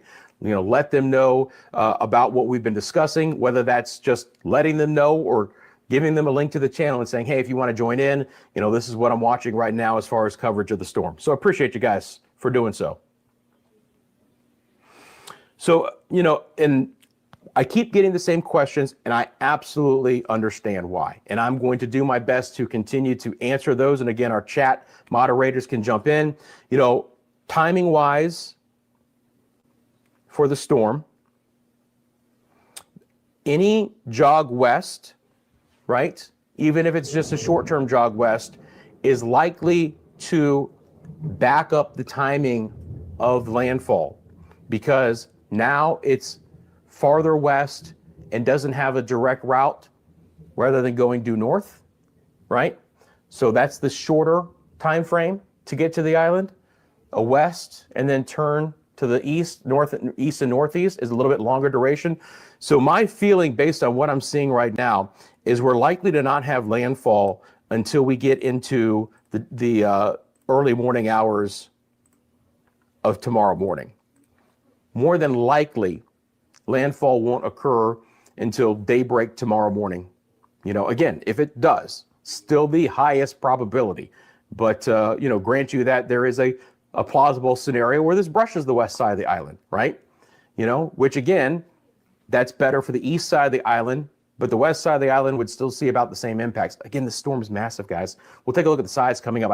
I want you to understand how large and how wide the destruction is going to be with a storm of this magnitude. It's probably hard to fathom, right? Just because you're 50 and 75 miles from landfall, you are likely to see destructive impacts from this storm. But this is the arrival time for the hurricane force winds. At the very earliest, it's late tonight and more than likely during the overnight hours. Again, hurricane conditions will move in before the actual eye approaches. We are forecasting, the Hurricane Center has discussed this, an increase in forward speed to some degree starting later tonight and especially overnight. So this timing is based on the fact that it's creeping at 3 miles an hour right now, but it is likely to pick up a little bit of forward speed in the short term and especially overnight. Then traversing the island throughout the day on Tuesday, and more than likely exiting the island, on the northern side sometime late Tuesday. Again, give or take a few hours here. Part of that is just based on how far west that it wants to track before it, ultimately is forecast to come back to the north.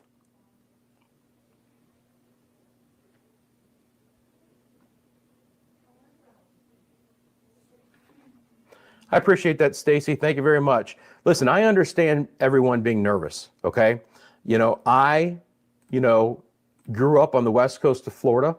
Guys, I've been through storms. Now, I will grant you, I have not been through a Category 5, but when I was a teenager, I went through a storm, and it wasn't even a hurricane. It was the no-name storm of 1993 that flooded out our house with salt water, completely flooded the house, not feet of water, but enough, and it was salt water, where we had to leave the home for 6 months. So I know what it feels like to have that helpless feeling, right? And to, and to be displaced, my heart breaks for my friends on Jamaica. My heart breaks for what's going to more than likely happen in Southeast Cuba.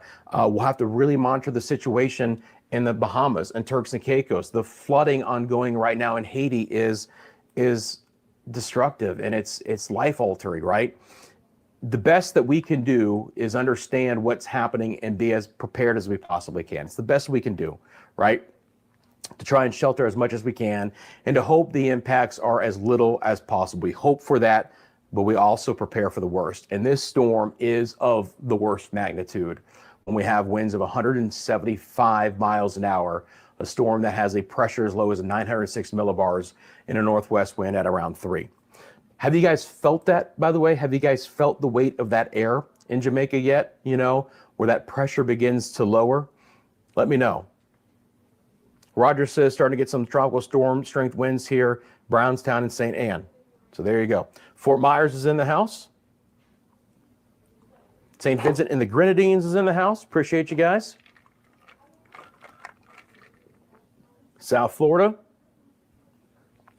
Oh, well, Andrew is kind of the benchmark for Florida, right? You know, we've had some since, you know, Irma, Helene, Milton of most recent. But, you know, Andrew was that first big one, you know, that a lot of folks, you know, remember. And obviously back in time, there were strong ones as well. You know, Jamaica has had their own history of significant hurricanes as well. All the numbers that you see, by the way, if you're unclear, are wind gusts in miles an hour. So just continuing to monitor that. The latest statistics from Melissa on the top of your screen. Again, this storm has gotten nothing but stronger and stronger and stronger, right? Now, certainly, again, in the short term, there has absolutely been a jog west. No doubt about it. So if we look at, and this is a 6-hour loop, right? So at noon today, Eastern time, so 11:14 a.m. on the island, we were tracking certainly in a west-northwest fashion. Then we got here, and again, it hasn't been long. You know, you might think it's been long, but just in the last 2 hours, there's been a little bit of a turn west, okay? Now, if I show you guys the track over the last several days, really since the beginning of the storm, right? But if we were to look here and draw a straight line to where the center is now, latitude-wise, it's about the same. But look at the plot points and what it took to get there, right?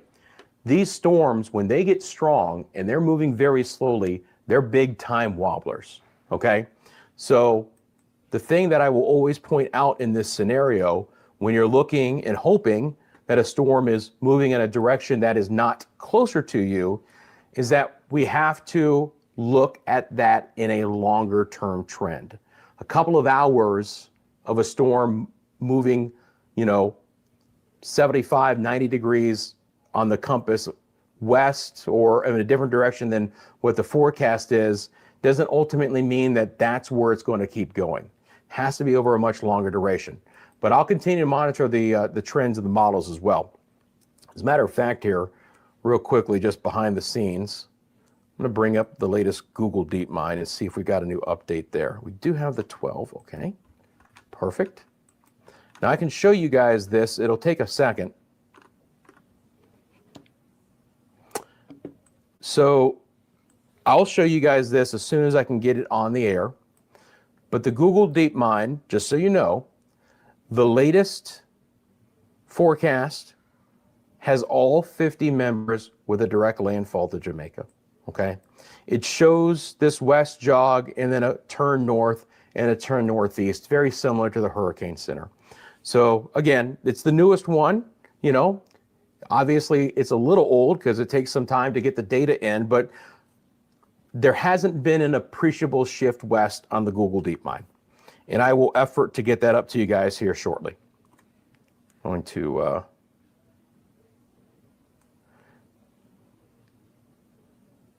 one thing I do want to look at here real quickly, you know, just real quick for my friends in the Bahamas, the consensus central line here would be like between Long Island and the Acklands, which I think is about where the Hurricane Center has it right now as well.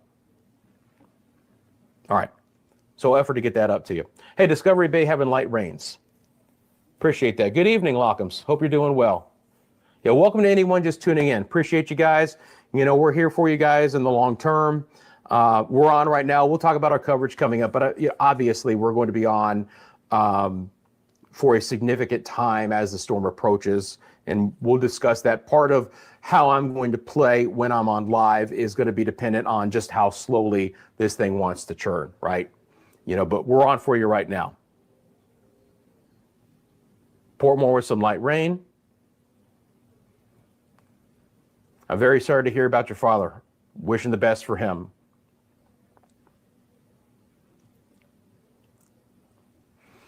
Yeah, well, the temperature drops a bit as the extra cloud coverage and the rain begins to move in. So sure, I mean, it is, you know, it is part of the situation with these storms because there's just a lot of moisture coming in and things will be a little bit cool from time to time. That breeze can be on the chillier side as well. All right, let me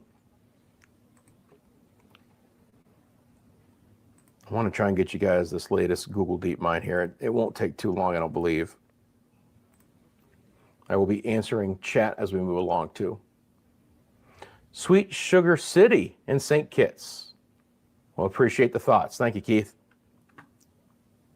Love to hear from all of my Media Mundo community as well. I mean, obviously this channel is dedicated to forecasts across the Caribbean and the Bahamas, times of impactful weather. I'm going to go on live and cover this. Hopefully you guys on Jamaica remember me from Barrow last year. If you tuned in for that coverage and you're tuning back in again this year, first of all, welcome. Please join us at quieter times as well. We generally have a lot of fun on the channel, so we hate to do only just the worst times. Come join us during the daily forecast updates and drop some comments as well.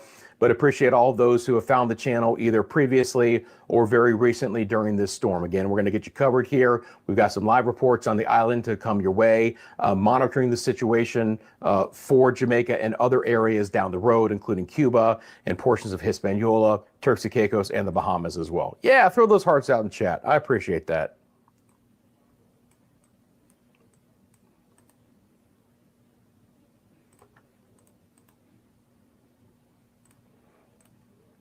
All right.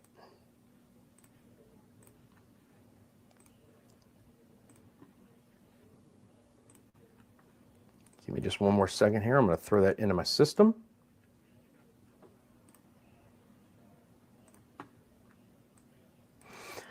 Now you guys are seeing our moderators and our administrator dropping some questions into chat.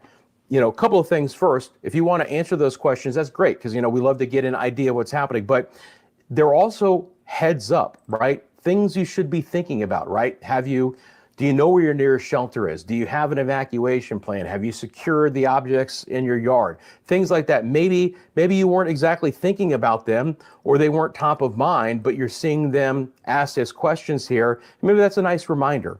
So use that as kind of a checklist, if you will. You can go back and look at our admin questions that you guys have seen, and it gives you an idea of the things you should be preparing for. I mentioned this in yesterday's video as well. I hope that everyone who is on daily medication has a good supply of that, right? Because again, when this storm hits, right, we're going to lose communication, we're going to lose internet, we're going to lose power, we're going to have roads that might be impassable for days, right? Depending on the amount of water that floods those areas, the debris that could be over some of those areas, and even some roadways that could be washed out. So traveling could be impeded or not even possible for days and days and days. And, businesses could continue to be closed. Without power, we're not pumping gas. So you get the idea that the infrastructure problems that a storm like this can cause can have appreciable impacts to your life. And if you're on a medication that is very important to you on a daily basis, you want to make sure you have a supply to get you through this storm.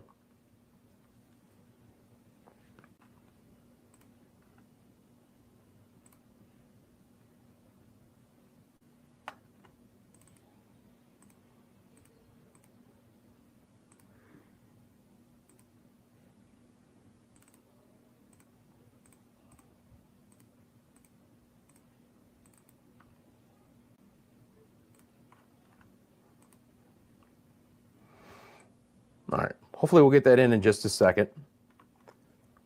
Let's check back in with See Jamaica. Again, you can find them on YouTube. Just looking at a quick shot of what they've got. This is from Flatbridge. Now this is, again, an area where we'll start to see the water level rise and debris that could, clog up underneath that flat bridge. And certainly the water level could go over that bridge and there could be debris and the bridge could be closed, and all that is, a possible scenario here. And this is a live look to Halfway Tree, I believe. And again, quiet right now as far as the winds go. Not much of a breeze there at this point in time. Obviously, things are wet, but we don't really have a significant squall right now. And, some folks on the roadways, hopefully things will be, okay there in the short term. A little bit quieter overall, but not a lot of activity on the streets, which is what I like to see, because even though things are quiet right now, we want to be sheltering in place, right? We don't want to have a lot of active, activity outside because, we just don't know when that next squall might want to be approaching.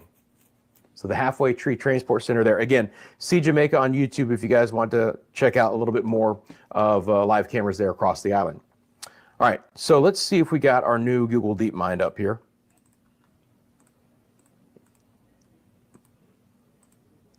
All right. I'm actually looking at the old one here. Try and force it in.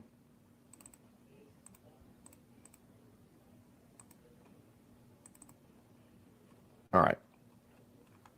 I'll bring it to you as soon as I possibly can, I promise. We get back over to the chat. Watching from the Cayman Islands. Melissa is still drifting westward. Can you say anything on that? Well, again, I've talked about it for a while because everyone is noticing it, and I am too, right? There's absolutely a turn to the west in the short term. It looks like it might even be bobbling south, you know. But again, when you have a storm, okay, when you have a storm that has 175-mile-an-hour winds and the steering currents are still very light, bobbles, shifts in the track in the short term is expected, right? So it is interesting, to say the least, that has turned west for the last 2 hours. But is that a little bit of a bobble, or is that really a trend? Again, you know, the overall outlook of the wind profile around this storm as far as steering currents go, let me just be able to do this one more time. Bring up the telestration here, but I also want to bring up this trough. So why is it expected to do the turn to the north and eventually to the north and to the east, right? Great question. Well, I can't.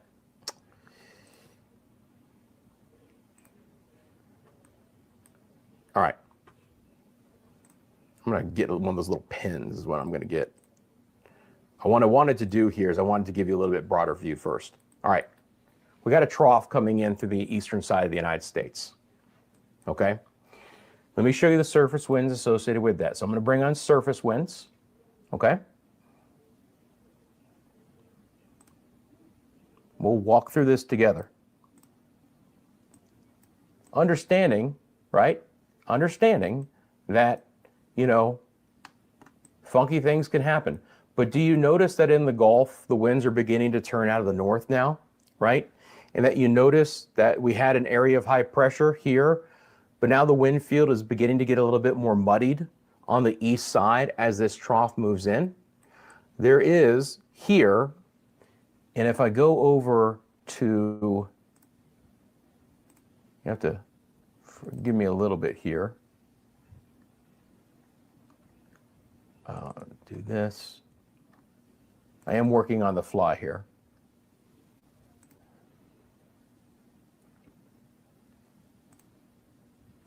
Right. You go away. Let's go to 500 millibars. Okay. So do you guys see how at 500 millibars, mid-levels of the atmosphere, right? We'll get a little bit scientific, that's fine. You guys see how these winds are beginning to turn out of the southwest, okay? And you notice that the other 500 millibar winds are here with Melissa because Melissa is so vertically stacked, right? It's showing up in the models because of its wind field. But ultimately what that's happening is it's allowing a weakness to form in the ridge and should give this a bit of an escape route to the north, right? So the ridge is breaking down here, and all of these southwest winds are going to be dropping in, likely to pick up the storm and push it along, right? That's the forecast after sitting in between two areas of high pressure for the last 5 days. You know, the eroding of the ridge, the weakness to the north, the trough coming in, and the pickup of the storm.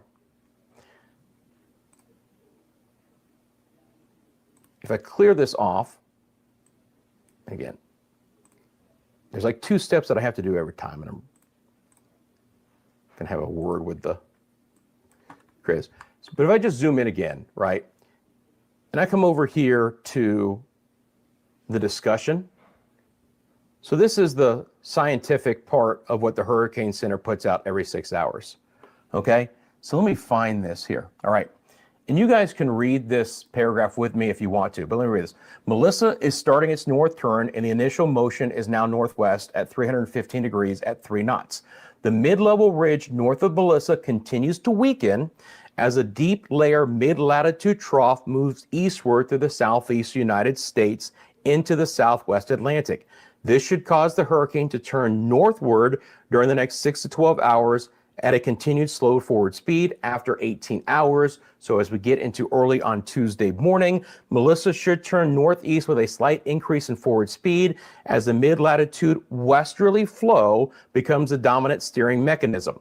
A continued northeast motion with a significant increase in forward speed is expected from 36 hours through the end of the forecast period.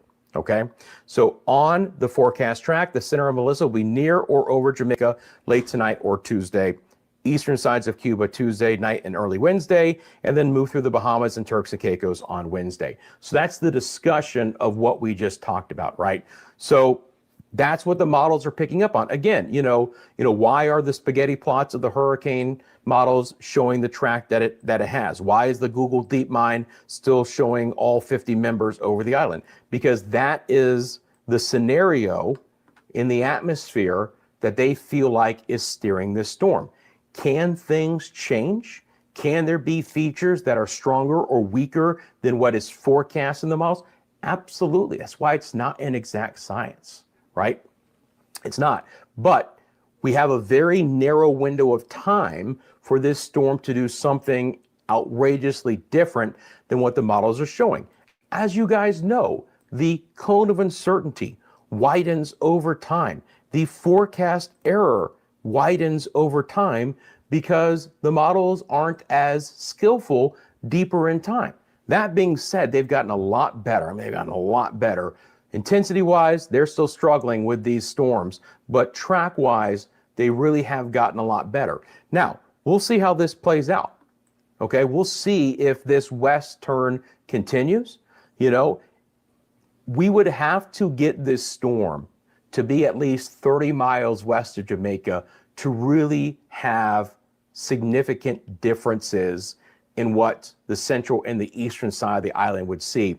But even a track 30 miles to the west, and that is allowing for a big swing west at this point in time when your storm, right,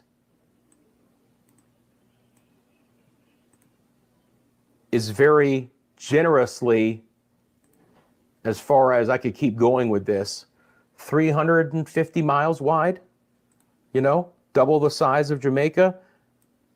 The tropical storm force inner core winds, which are likely over 100 miles an hour, are 157 miles wide, right? So you get your sustained hurricane force winds, hurricane force winds out 30. You get your 50 to 74 mile an hour winds, probably in this 150 mile an hour range, right? 150 mile range. That's basically the width of the island. So you would have to have a storm that really goes much farther west for us to be talking about lower impacts out east, and even in the central or the western side of the island, still very significant impacts. Unfortunately, this storm is just that powerful. It's just that strong. It's just that big. Does that make sense to everyone? Let me know. If that explanation, was understood, please let me know. I'm happy to continue to talk about it. Hey, Vancouver, how you doing?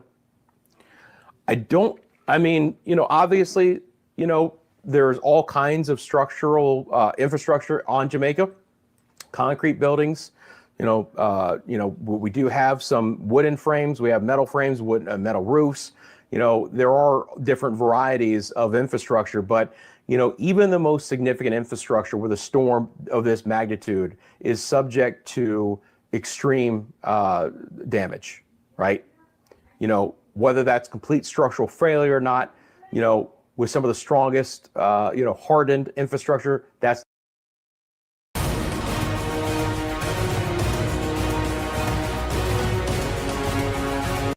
satellite imagery it is about as intense of a storm that has ever been seen, right? Pure satellite image. That's just, looking at things like the Dvorak and other satellite-based intensity derivatives. It's about as powerful a storm that's ever been out here.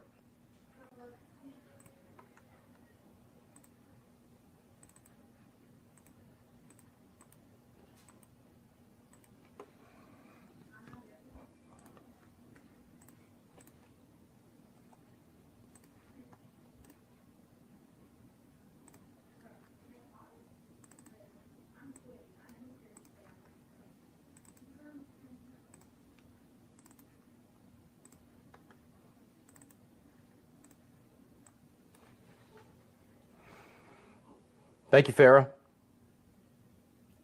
Now again, look, there is room for error here. And that would be fantastic. But, there's the science behind why it is likely to do what it's forecast to do. But these storms have certainly done things that we don't expect. I am interested in this west movement with you guys as well. I'm curious to see how long it will go. It does look like you almost see it here. You see these purples? It does look like the eye is contracting just a little bit, and even deeper convection is developing along it. So it is a very interesting look to the storm in like the last hour and a half. Again, even a slight wobble south, but nothing that I've seen has this trying to turn to the south. Again, wobbles. If you look at this last 6 hours, even just a little bit on the drunk side. But again, 3 mile an hour motion. There's nothing consistent about the storm with its motion right now. Just so weak. The eye just looks like it's shrinking a little bit. For most of this Monday, it was a very consistent, on average, about 10 nautical miles wide, which is indicative of a high-end hurricane. Consistent there. It does look like potentially a little bit of a contraction of the eye in the very short term. We'll see if that's just a little bit. And there's still a ton of lightning around this storm too, the eye. Ton of lightning.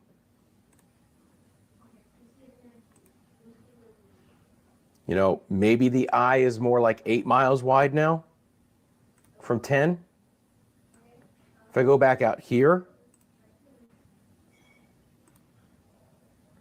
it's probably shrunk by about 2 miles. Not a lot, but a little bit of a shrinkage in the eye. Again, fluctuations within this inner core structure happen all the time.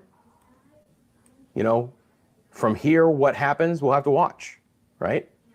Does the storm... Look, we've talked about this before, guys.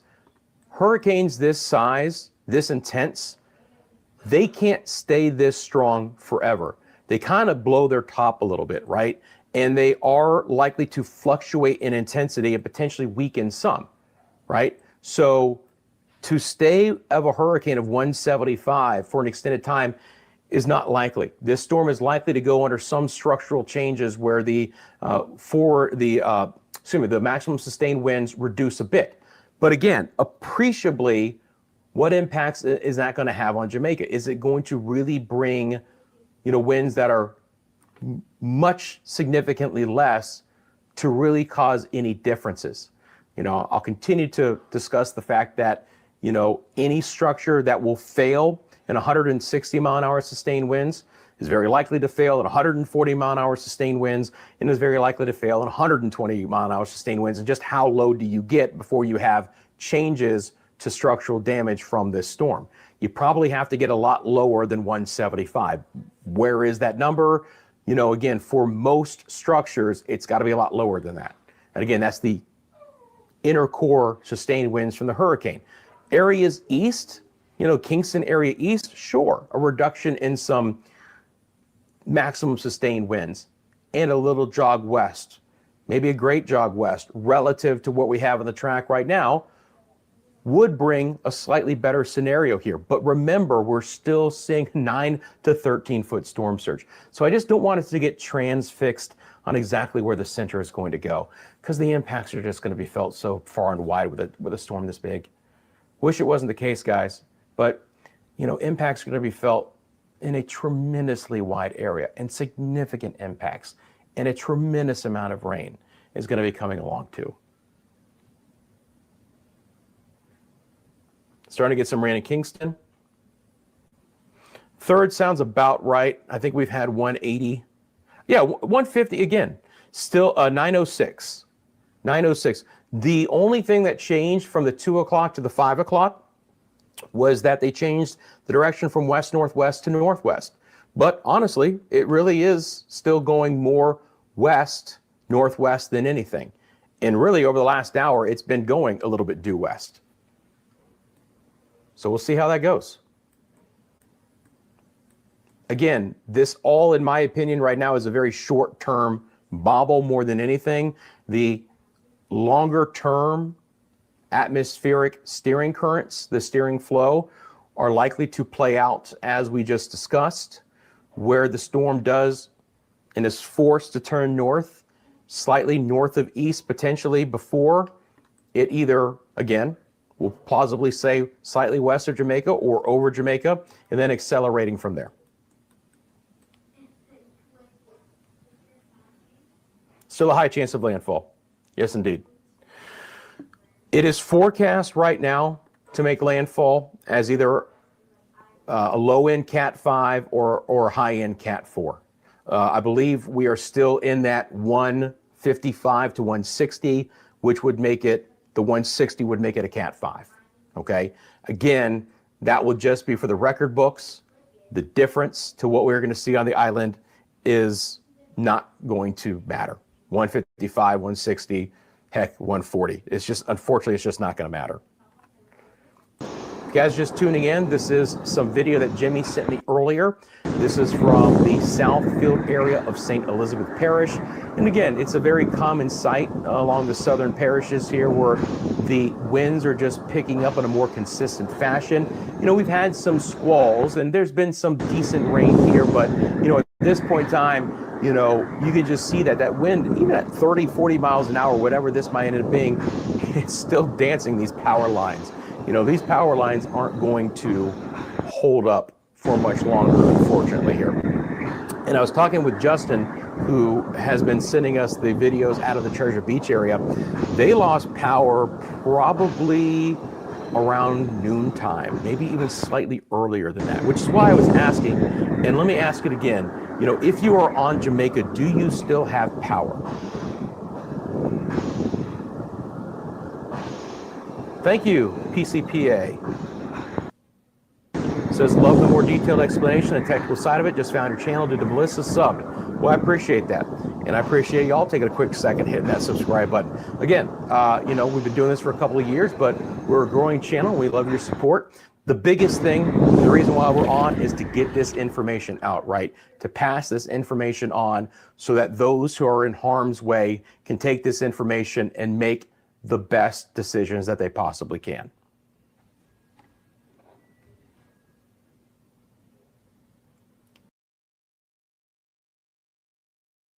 We will take a break from Rusty and come back to Rusty, but I've posted some of these videos, but I want to show you a bit another perspective and a few videos of the early effects of what is going on. And call Flight Green for us, please. I have something to ask him. Call Flight Green for us, please. Missed Jamaica?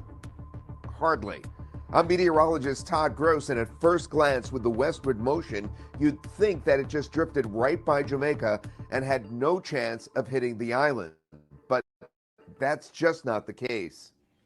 You see, the jet stream over the eastern United States is dipping down today and is going to pick up the storm and shove it northeastward, just like when we get coastal storms in the eastern United States. It's going to follow that path. But I want to point out that at 2 o'clock in the morning tonight, the storm is going to be southwest of the island by about 50 miles. And then it's going to move in the western side of Jamaica, which is the change in track that we talked about late last night. And that continues then to move across the island and then pass off the north coast later in the afternoon tomorrow. That's pretty slow.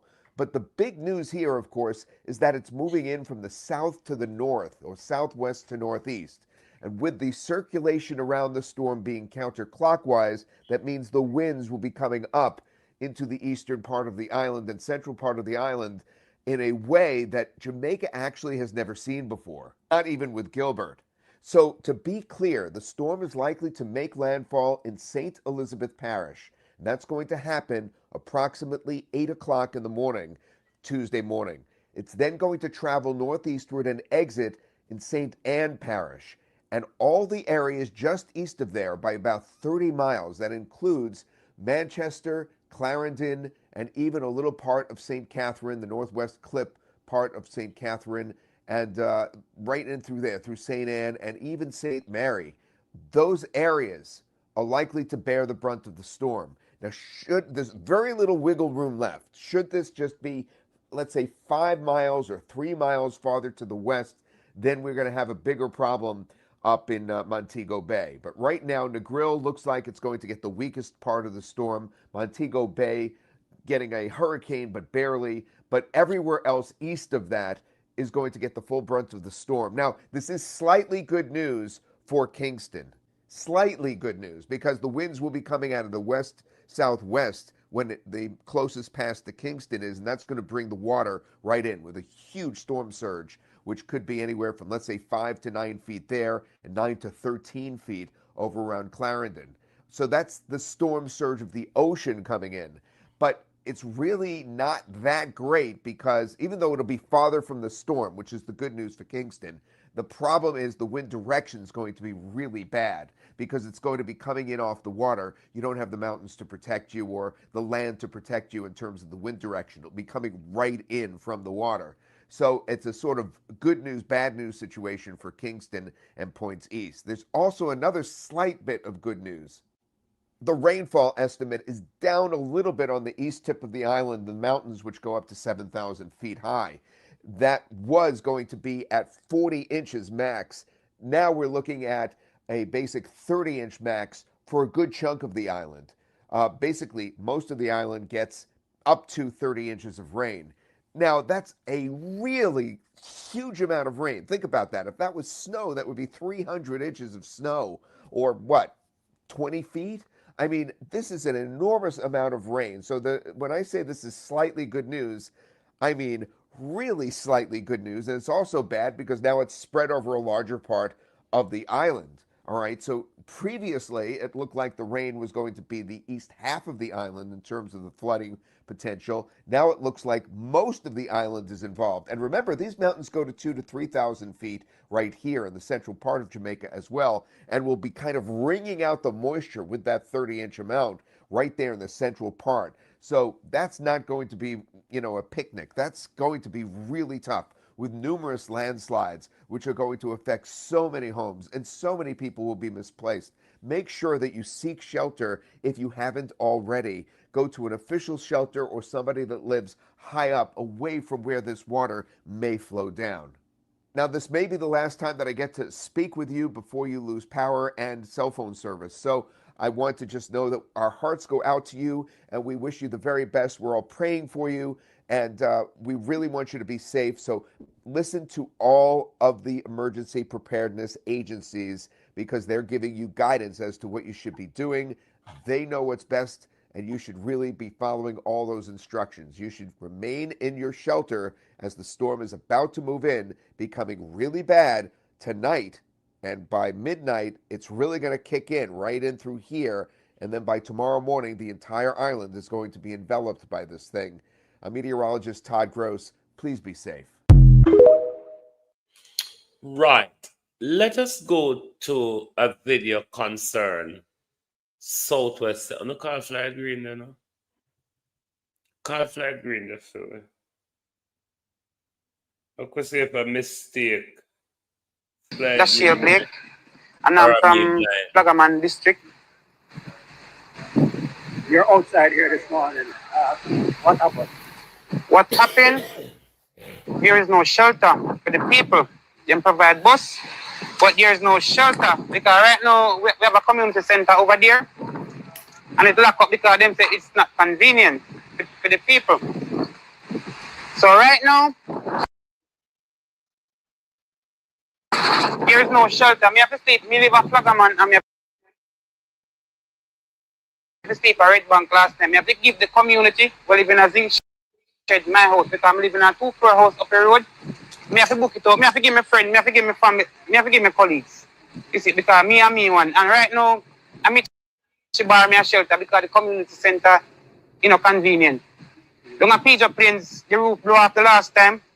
They fix back part tight, they don't fix back the whole height. So people are saying it better than risk it at them yard. So right now, me and my auntie at Treasure Beach, we need to evacuate. There's a must. And she don't have nowhere to go because the space is already taken. There's no more space. You see, Mitchie I put up people, me I put up people, me have a few more friends up the road I put up people. You see it, and we are not government, so we need to know why we need shelter. The government send transport for you. Transport, but transport to where? Take you to the nearest available shelter. But there's no available shelter. That can't be. There's no available Junction lock, Mayfield lock, Flaggerman Community Center lock, Peter Plains lock. So where are we supposed to go? There's no shelter provided for the people. And I think in this hurricane, there's a lot of people is gonna get hurt because there's no refuge to run to. How many persons you have at home? How many persons at home right now? Yeah, that you put up. Well, me don't want you to take it as joke, but say at my house right now, about 100 people. There's no less. I tell you, because there's no shelter. He said because it's a 2-floor deck top house, people line up outside and we can't turn them back. There's no shelter. You see, the tree them need to clip on the roadside. The drain them need to. Me one yard now wash out already. Just around the corner right in front of the supermarket. You can see it from Beach Road yard. You see, just because the drain overflow. Right.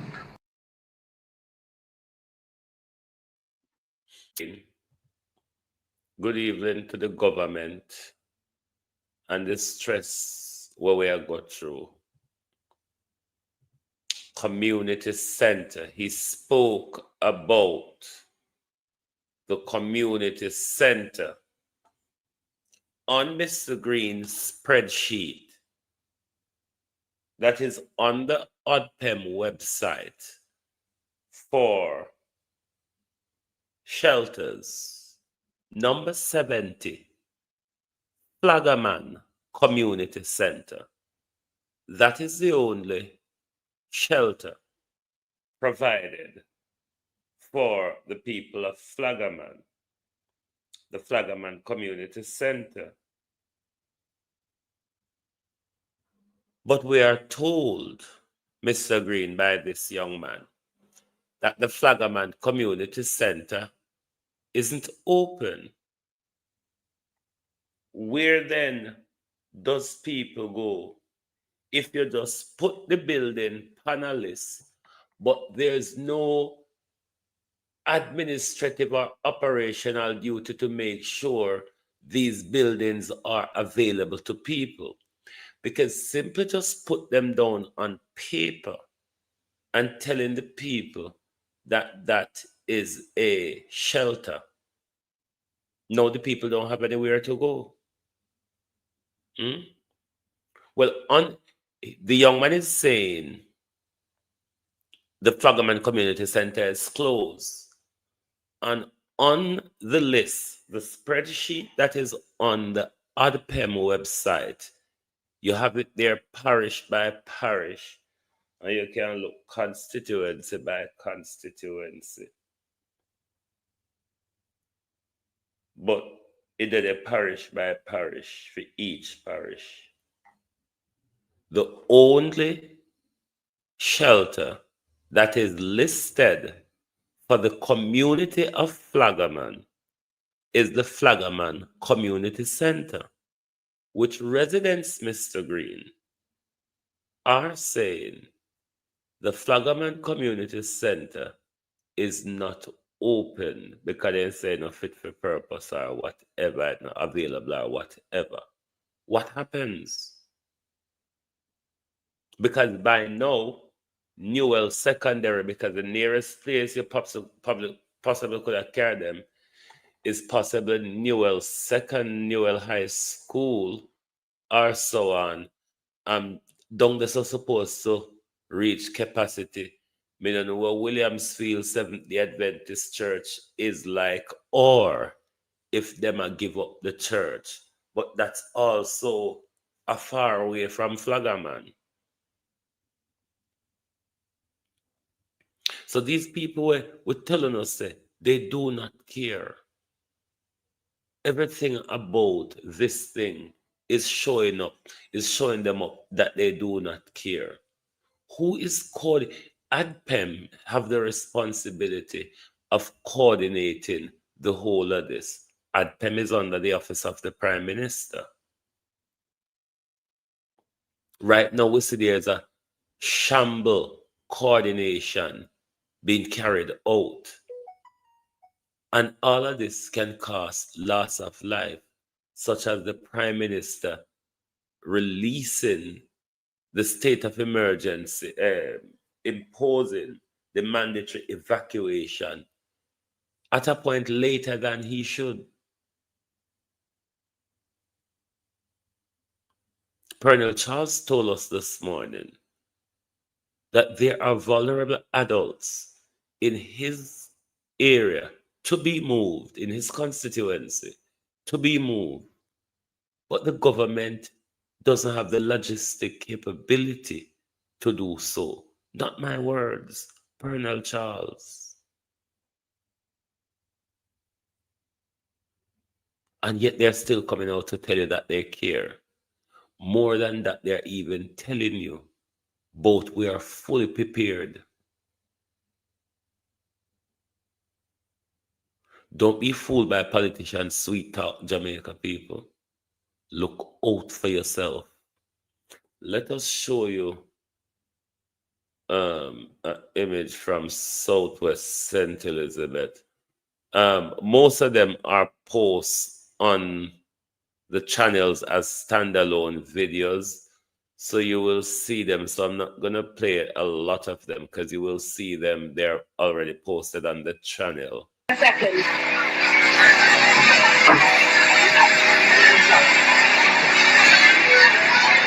All right, people. Hold on. My fiance here. In here. That breed, man. Wait. Listen, guys, if you could feel what I feel, I know they're already posted on the channel as standalone videos, so you will see them right across the three YouTube channels. But just to show you some of the early effects of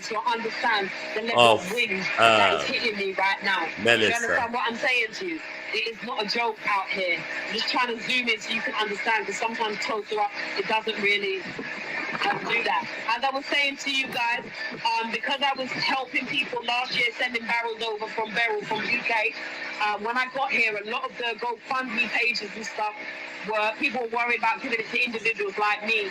So me and a few of my friends had to group together and get the barrels over here. But when I got here, most of that aid did not hit the people here. So I started a GoFundMe, which my friend and my sister will be managing. So if I go offline, people, my sister will be on. If I go offline, my sister will be on, be able to access my TikTok to be able to share with people the GoFundMe.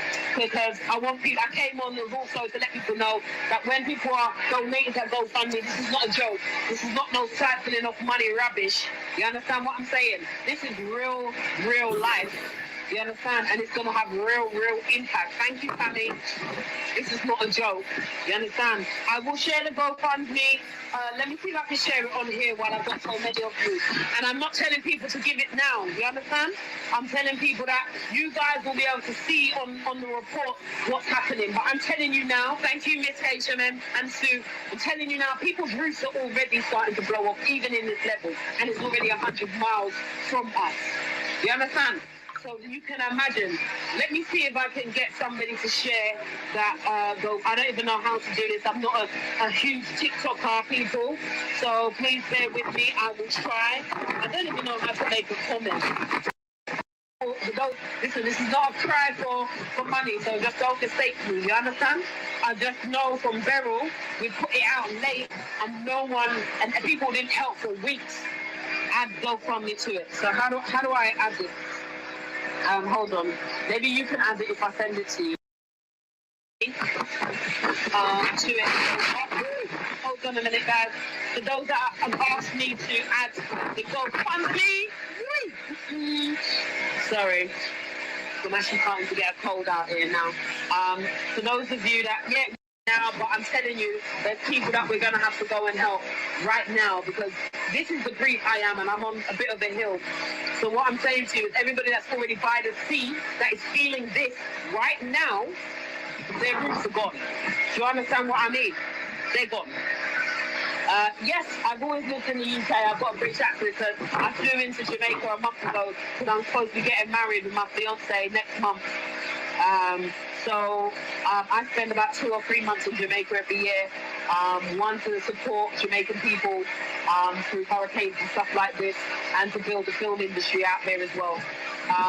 So we're supposed to get married. So we came out 13th of September to start preparations for that, and we did not know that we were going to be getting a hurricane.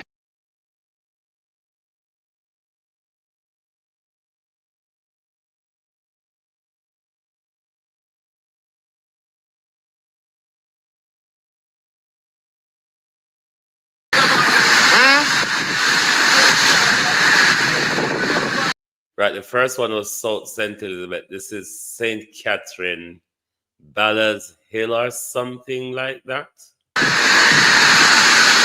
Yeah, man, give thanks to your heart, you know. Yo, big up on yourself, you know. Yeah, my friend, more can make up and make up funds. Yeah, man, respect. More respect, you know. Body, no, my friend. Body, no. Body, no, my friend. Bad. This is St. Catherine, Jamaica. Chat more and grown this about money blow out of my pocket and the breeze feel like you want to take me up off my ground.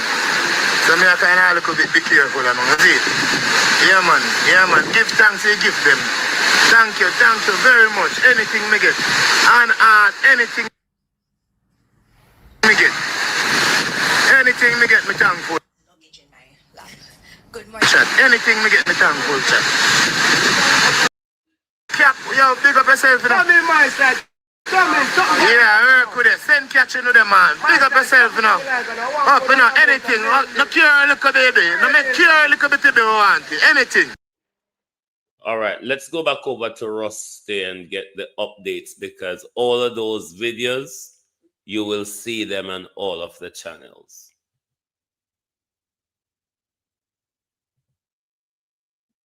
Now north to south, it's only about 6. So there is some structural changes going on within this storm right now. But all of that's fairly, all of that is understood to occur at some point in time. These storms can't stay at 175. They're going to go under eyewall replacement cycles every few days. Melissa has yet to do so. So we could be seeing that as we speak. And again, this very erratic motion over the last couple of hours could be a sign of that as well. Now, ultimately, again, how does this affect the overall track down the road? We'll have to see how that plays out, keeping an eye on the models and what the Hurricane Center wants to say. But one thing I can tell you is that, it's agonizingly creeping to the west right now at a couple of miles an hour, which puts the time frame for landfall or wherever the storm wants to go in proximity to Jamaica, just deeper in time on Tuesday, right?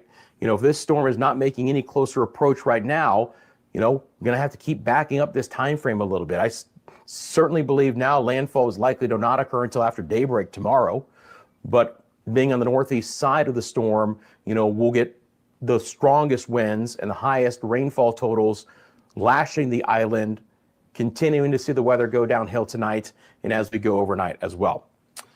All right. Friends, I'm going to take my first quick break of the live stream.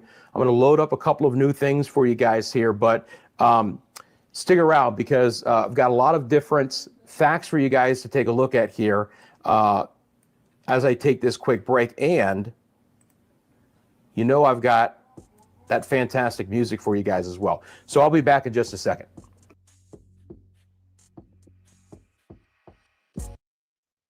All right, we'll go back to those videos until Rusty get back on screen. We will go back to those videos of some of the early effects of Melissa certain places in the country. Anything. No, man, we're not going to the house, man. I say, I hurt, man. Yeah. One Rosalie chat. Thank you for doing nothing, pretty girl. Thank you, another one. Oh, gosh, man. Whoa. Whoa. Yeah. Yeah, my friend. Body, you know. Grab me up and scream. Yeah, man. Same so it can, man. Same so one Melissa, man. See, probably. Thank you for your honor, my friend. Yeah, man. Thank you for your honor, body, now.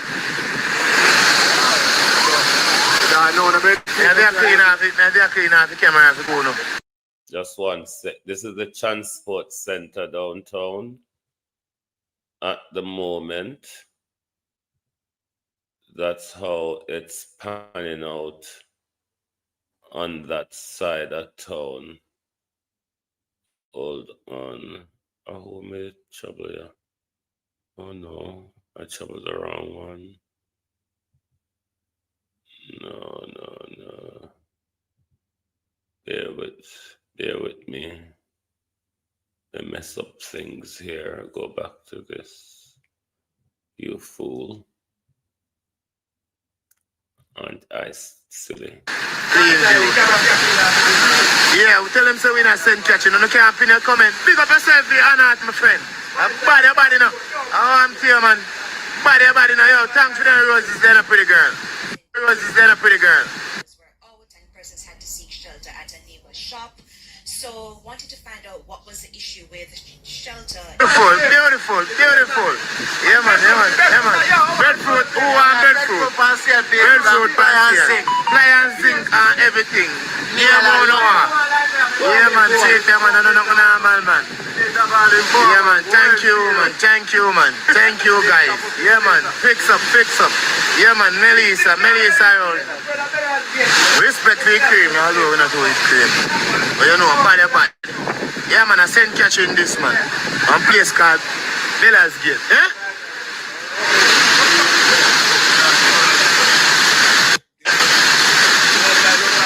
Shot.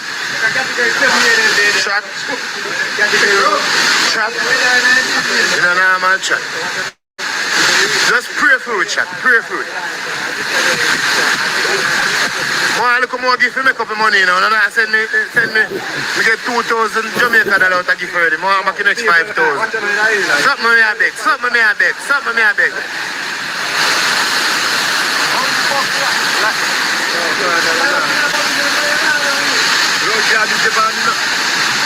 can I rank it? How can I rank it? Should I rank it? Hold on. There's another.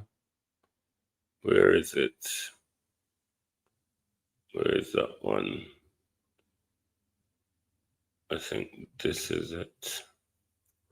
Let's see if that's it. A second.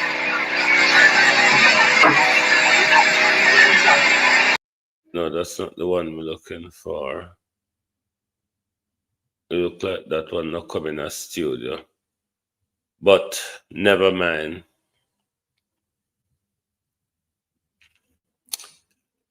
Jamaica people, by now, everybody should be in shelter.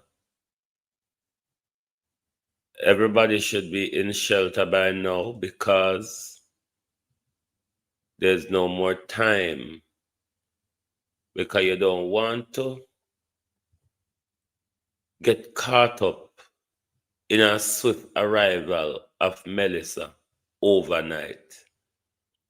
Melissa could speed up at any time. We are hoping that Melissa go on straight pan the south and down by the turn. It quite likely, or for whatever reason, we're going to get something hard.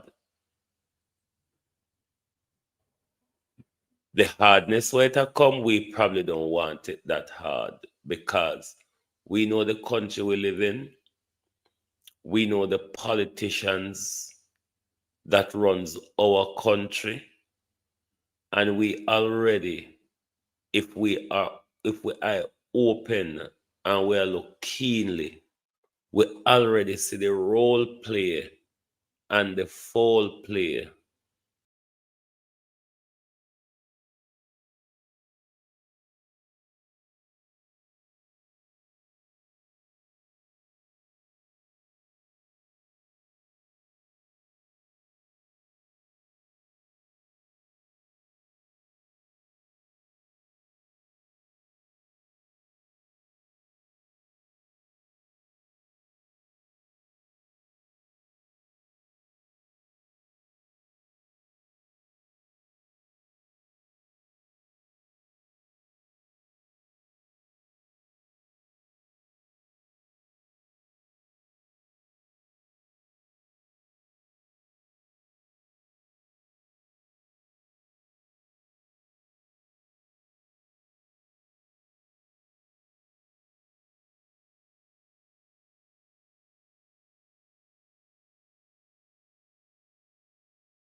here now that I took a quick break. Again, Media Mundo is sponsored by the Lean Law Firm of Central Florida. We want to welcome them as our sponsor. You can go to leanomnilaw.com if you guys would like more information. We're to continue our coverage here of Major Hurricane Melissa. Again, this storm, agonizingly slow right now, about 80 miles southwest of the southwest side of Jamaica. And over the last couple of hours here has really begun an erratic movement. So we'll be monitoring that together as far as exactly where this storm wants to move in a very slow.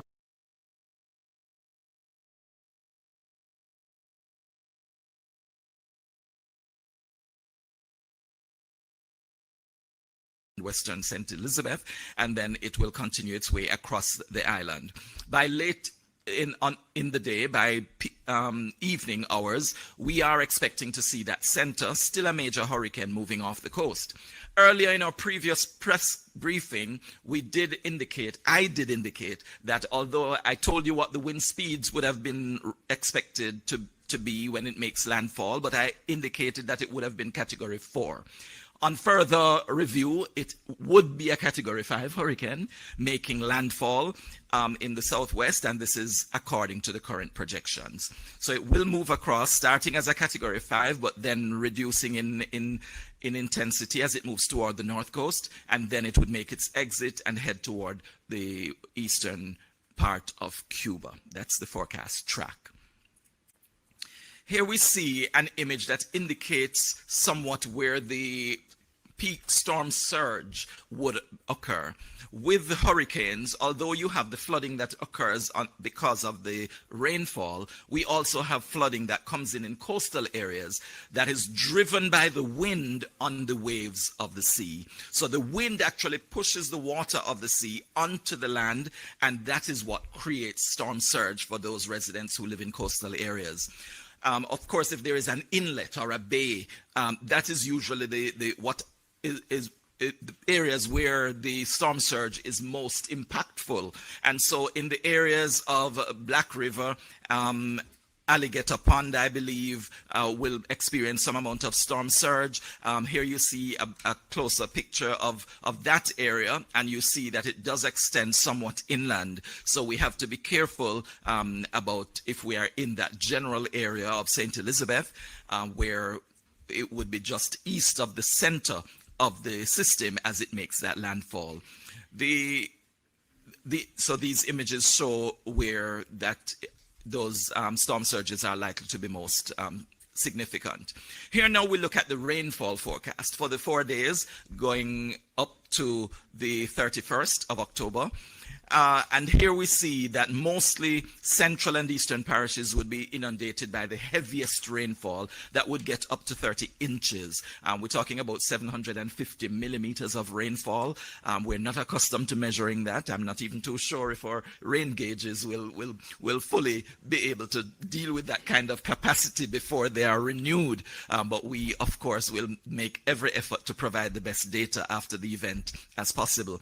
But here we see the heavy rainfall producing significant flooding, and this will be over most of the island. The other areas of the island going toward the western end would actually be receiving more of the rainfall as well. But because the heaviest rainfall that is associated with this hurricane is going to be to the right side of the eye as it makes its way across Jamaica. So we're likely to see more of the flooding on the right side, on the central and eastern parishes, more so than in the extreme west, where we would then be on the left of the center of the system.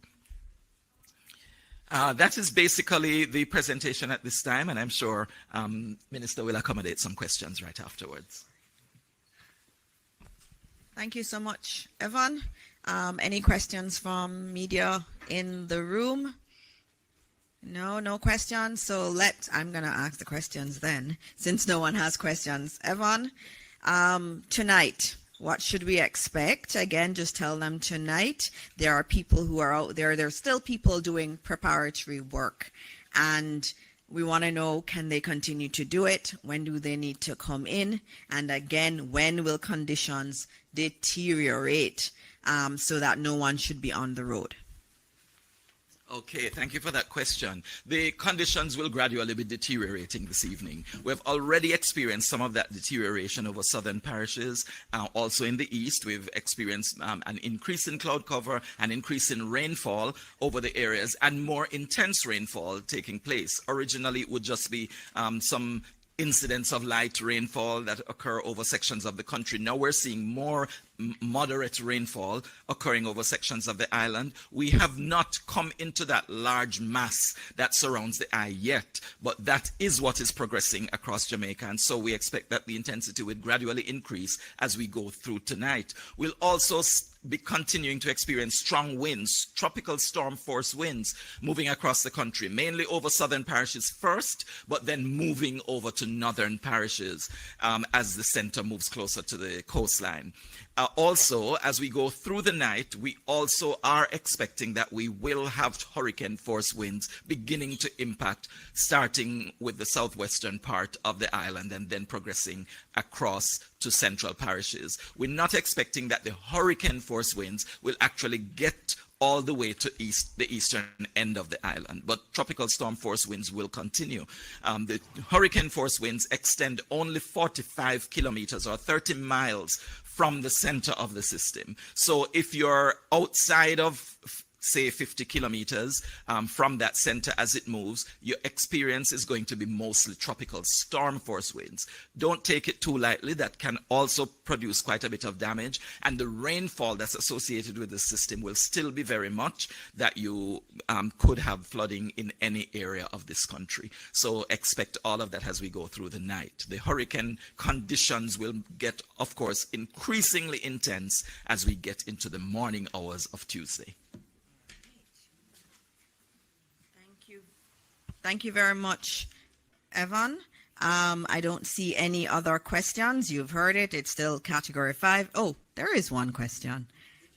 Can we get the microphone to someone who never asks questions? Mic check. There we go. Evening, everybody. Mahiri Stewart, Nationwide News. In terms of the path that this hurricane is taking, we know what to expect when it impacts Jamaica. But what's Melissa going to do after it passes Jamaica? Okay, that's a good question. And actually, because we are our brother's keepers and we have a number of neighbors in the Caribbean area that we need to pay attention to and also, keep their interests at heart. It's going to be moving really toward eastern Cuba as long as it continues on the path that it is projected right now. So after moving over our northern coastline, it is expected to continue over the waters between Cuba and Jamaica. There's only 90 miles of space there, so it will move quickly through that area. I should have pointed out that the speed of forward movement is going to be increasing as the center moves toward Jamaica's southern coastline and while it moves over Jamaica. So it will move a little bit faster than it has been, but it will continue to move and then it will get to southeastern Cuba. And then it is expected to continue over the southeastern islands of the Bahamas. At that time, it should still be a hurricane, but it might not be a major hurricane at that time, having been reduced in strength by moving over the two land masses, both Jamaica and eastern Cuba. But it will move over southeastern Bahamas and then continue over the Atlantic, possibly moving close to Bermuda all the way out in the Atlantic afterwards. Check again. So when it comes over the country, you said earlier that it's going to be affected by not being over the waters. But once it comes over our land and goes back into the waters, is it going to then re-energize as it goes towards Cuba? Yes, that would happen, but as I said, it's really only 90 miles of water, and so the increase may not be that significant before it gets to Cuba, and then it would exit Cuba and then pick up more speed with much more water area than land area as it goes through the Bahamas and over into the Atlantic. It may pick up a little bit more strength, but then it would be again moving into cooler waters at this time where it wouldn't be able to get much stronger. We're not expecting it to again regain Category 5 hurricane force. Thank you. Thank you, Evan. Earlier we were doing longitude and latitude, And we heard a word from Evan that I'm not used to hearing. And so I had to look it up using AI, of course. And it was recurvature. He said it many times, recurvature. So I had to look it up. It's a change in the path of a tropical cyclone from a generally west to northwest track. So remember, it was going west. And then it moves then to a northeast or eastward track. So that's what recurvature is. So it was going to the west, but now it's going to turn and go towards the east. So thank you very much for teaching me another meteorological term today on all of Jamaica, that term. And so now we're going to go to the other man of the hour, or Minister of Local Government and Community Development, the man who is responsible for disaster response and who does a tremendous job of it. He is non-stop. He is here through the night, all through the day. Minister Mackenzie, I do not know how you do it, but you continue to serve this country, and we're very grateful for it. And so please tell us where we are with everything under your purview.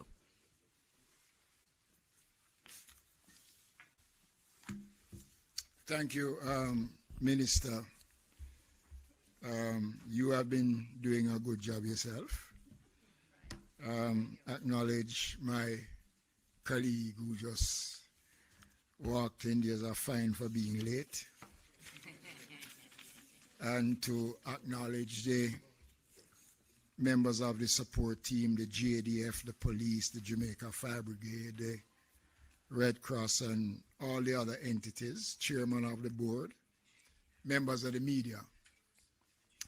I want to start off by giving some updates as it relates to the operations of a Jamaica Public Service Company. And as you have been told by Mr. Thompson, that the southern part of the island is experiencing some challenges as we speak. Now, this update that has been provided to our center downstairs, and I want to make the point that all the information that is pertinent to the ongoing hurricane comes directly out of the ODPEM. So when we give the information, it is not hearsay or faked information. It is the information that has been gathered by the team, and each entity, for instance, all the utilities are here, both telephone, water, and light. So when we speak with a certain level of authority. A total of some 50,000 persons are without light in the following parishes as we speak: Portland, St. Thomas, St. Elizabeth, Manchester. Approximately 40,000 persons in the western end of the island are presently without power. And there are 4,000 in the eastern part of the island, and another 5,000 without light in central Jamaica. Transmission lines are out in Magati and Porous as a result of down power lines and poles in some instances. The Jamaica Fire Brigade reports a number of trees in some areas they have received reports, and they have a team out there removing the fallen trees, and with support in some instances from members of the community. You remember earlier this morning, the Prime Minister did indicate that the National Solid Waste Management Authority is on the road, and they are a part of that team island-wide that is helping to remove fallen trees right across the island.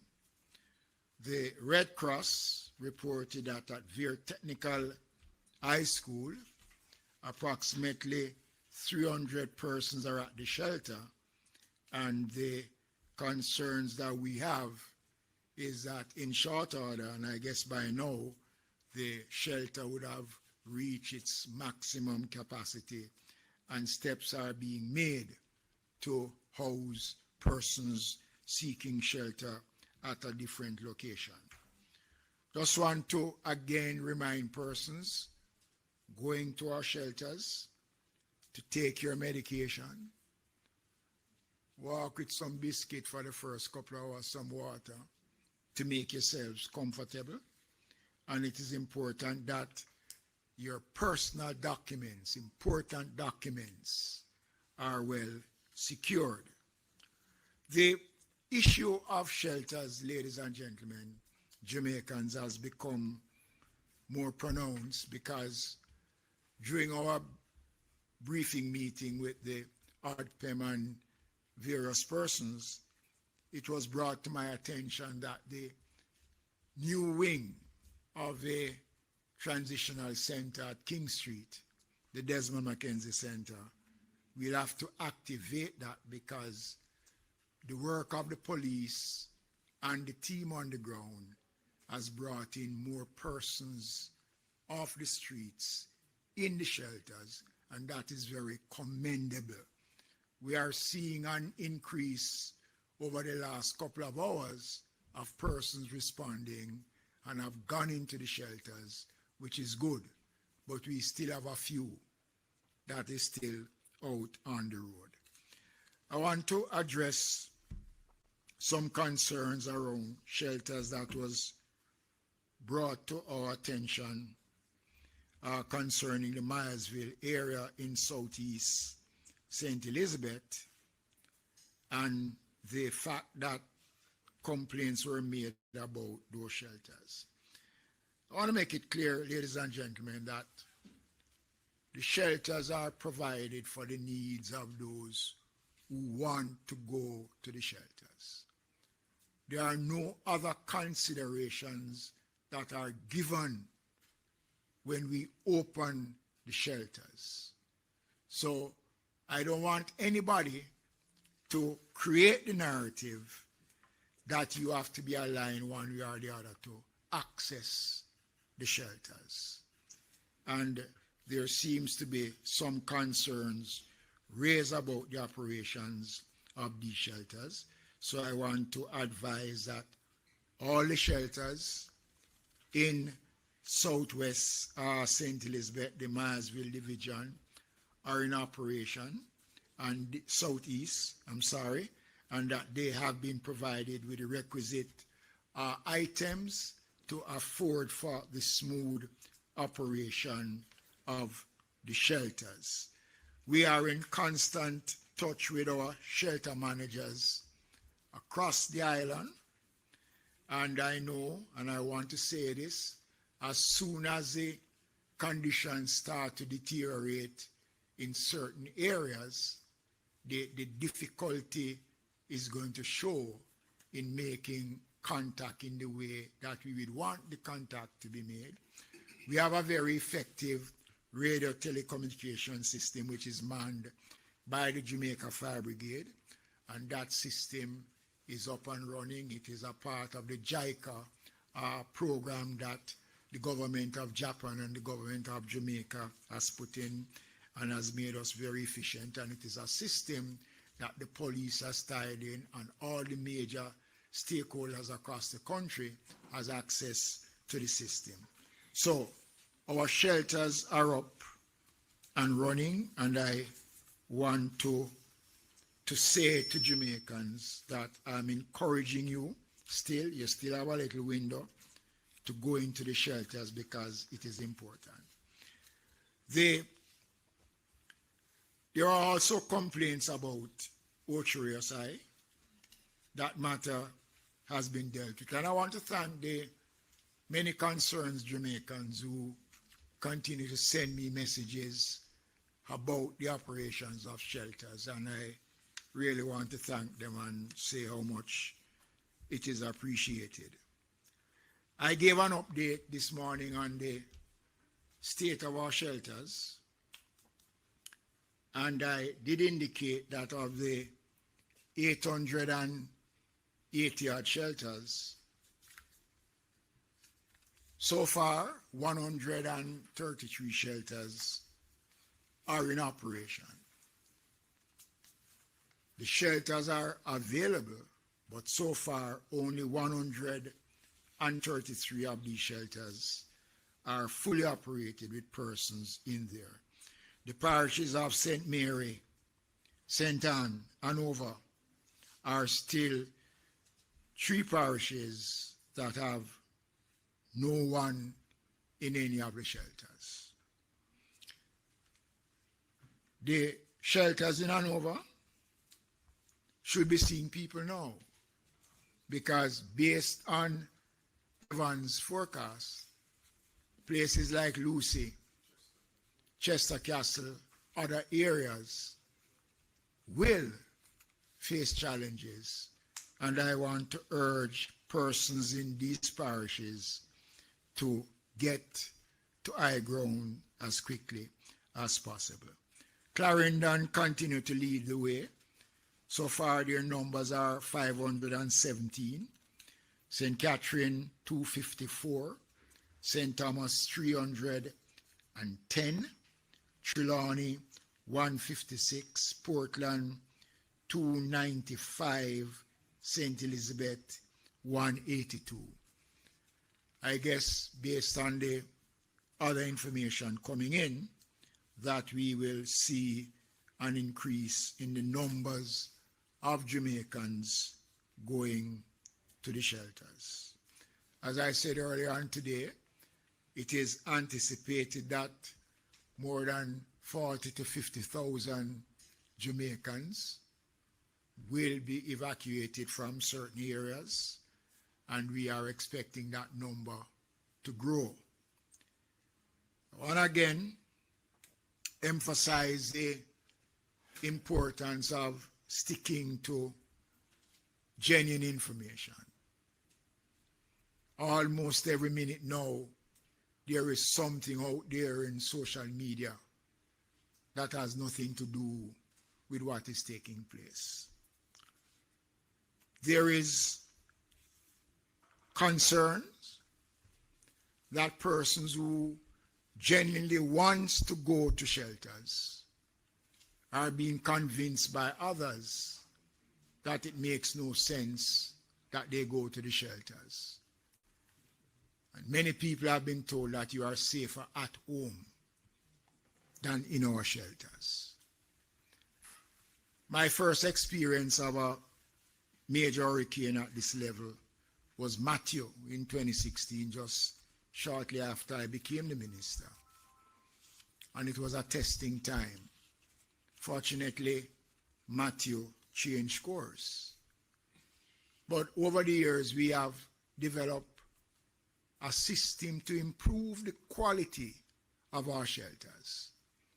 And I will not deny that some of our shelters might not meet the expectations of Jamaicans. I've said it before, the shelters are not a 5-star hotel. 90% of our shelters are schools, which were not really built for that purpose. And over the years, we have converted some of our shelters, some of the schools, into proper shelters.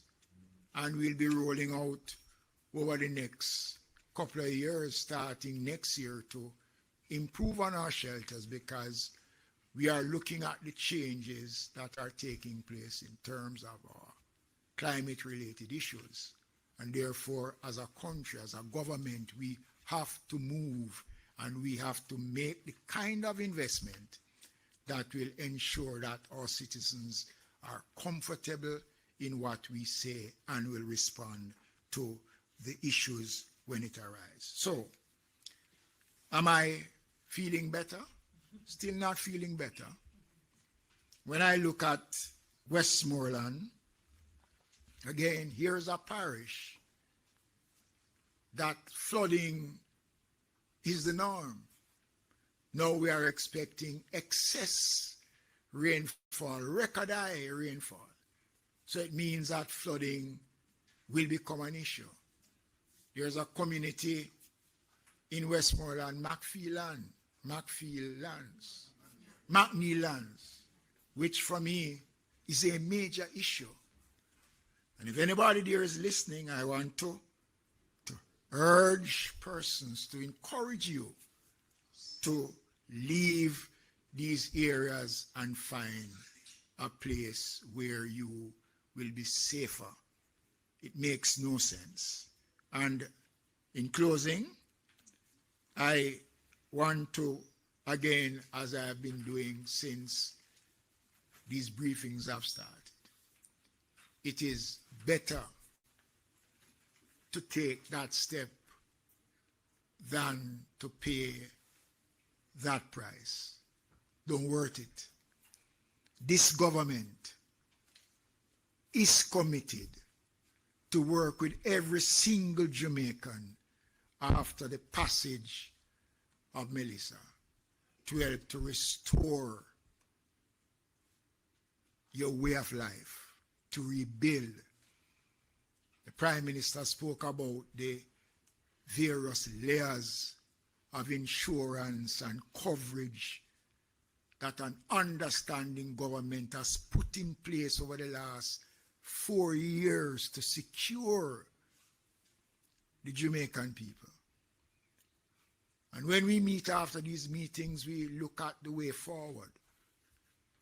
Already we are starting to look at how are we now going to deal with the level of investigation that needs to be done to deal with the issues that will arise following burial.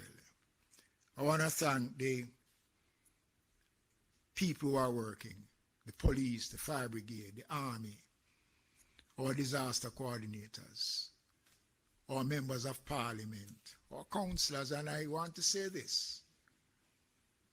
I am happy that as a government we recognize the role of the opposition and have engaged the opposition in discussions around the programs that is being undertaken by the government in a response. And we have been open, we have been clear, and if we are wrong, we are bold enough to say we are wrong.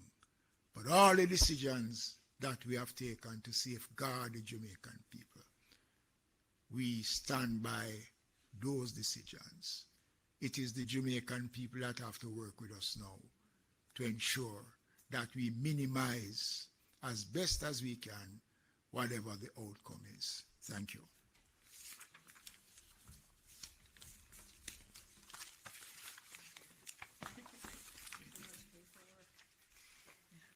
You see all the reports.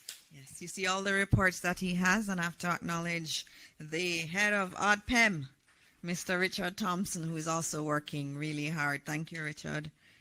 All right, so up next we have Minister Tufton. I know there are some other questions for Evan Thompson that we got online. They really have questions for you. They want to know more. We'll get to those after Minister Tufton speaks, our Minister of Health and Wellness.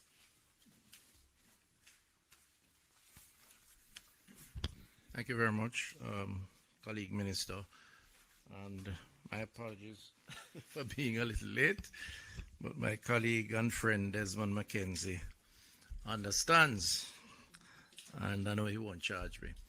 I want to just begin by recognizing my colleagues and other members in the room, the media, and of course the agencies. So a couple of things that re-update.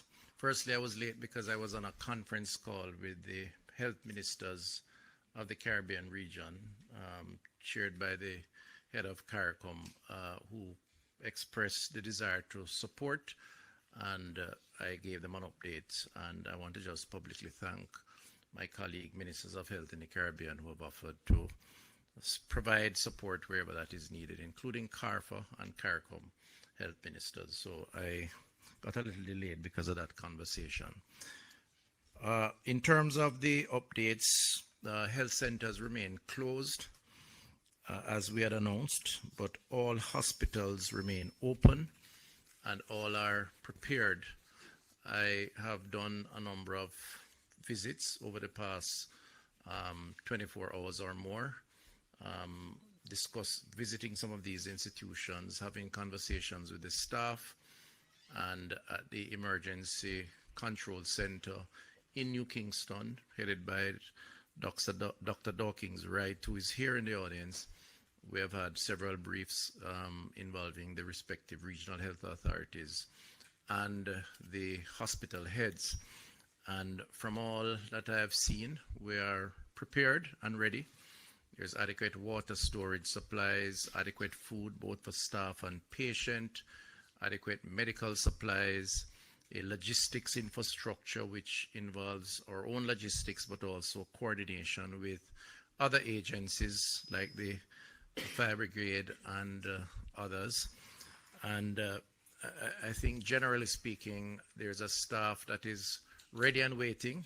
The message to them is firstly to take care of their family members, ensure that their homes are safe, and then commit themselves to ensuring that over the next number of hours, they will commit fully to serving the Jamaican people from a healthcare perspective. So that is in place. We are concerned about a few hospitals that are on the coastline. So Noel Homes in Hanover, Black River in particular, in St. Elizabeth because of where the storm will enter the country, and Falmouth, Trelawney. We have evacuation plans for those institutions.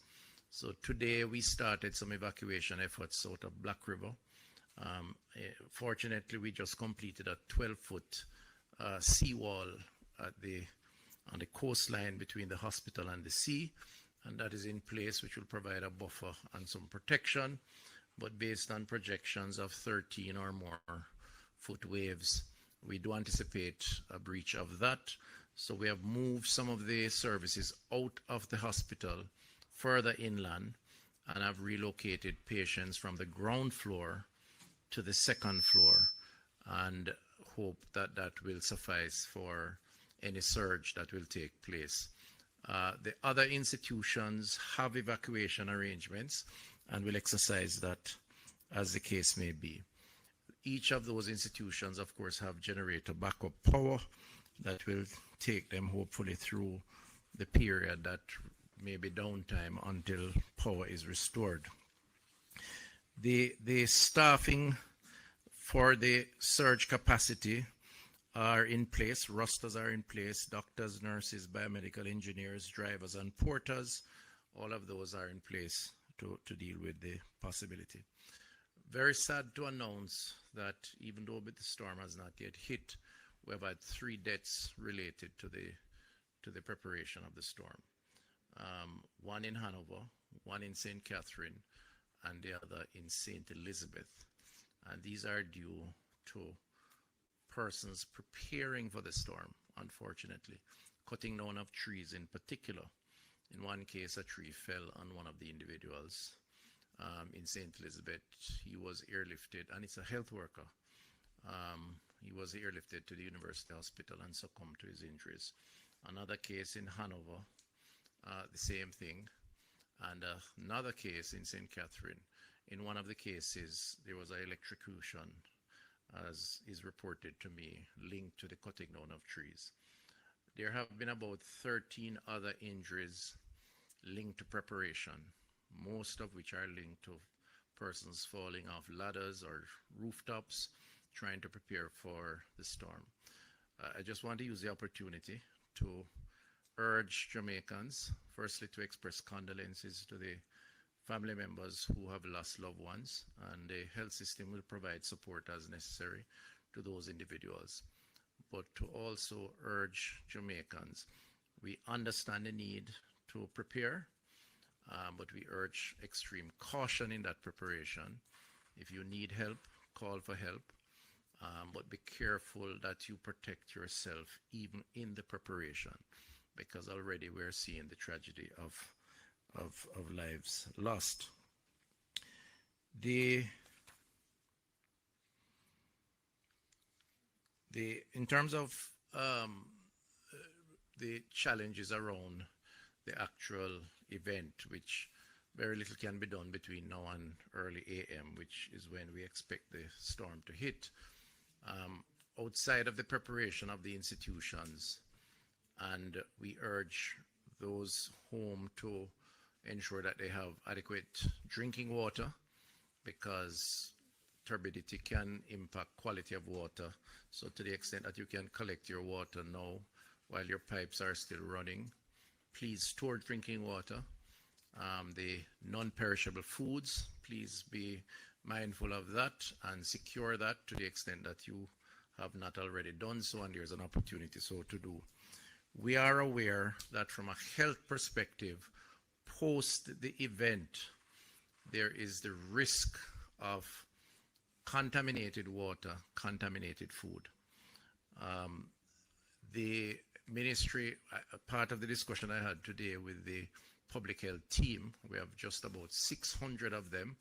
These are the officers who go out into the field and visit, retail outlets, wholesalers, institutions, to ensure that the integrity of our food chain is maintained.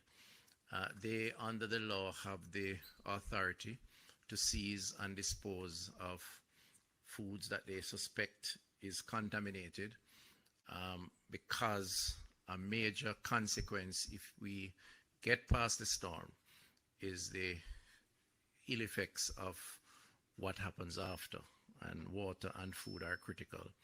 So I just want to remind retailers, sellers of food, that they should put whatever is necessary in place to ensure that whatever is perishable is protected, but also to say that the team will be out in the field right after to examine and to ensure that the food supply remains intact, and they do have the law on their side to protect consumer safety.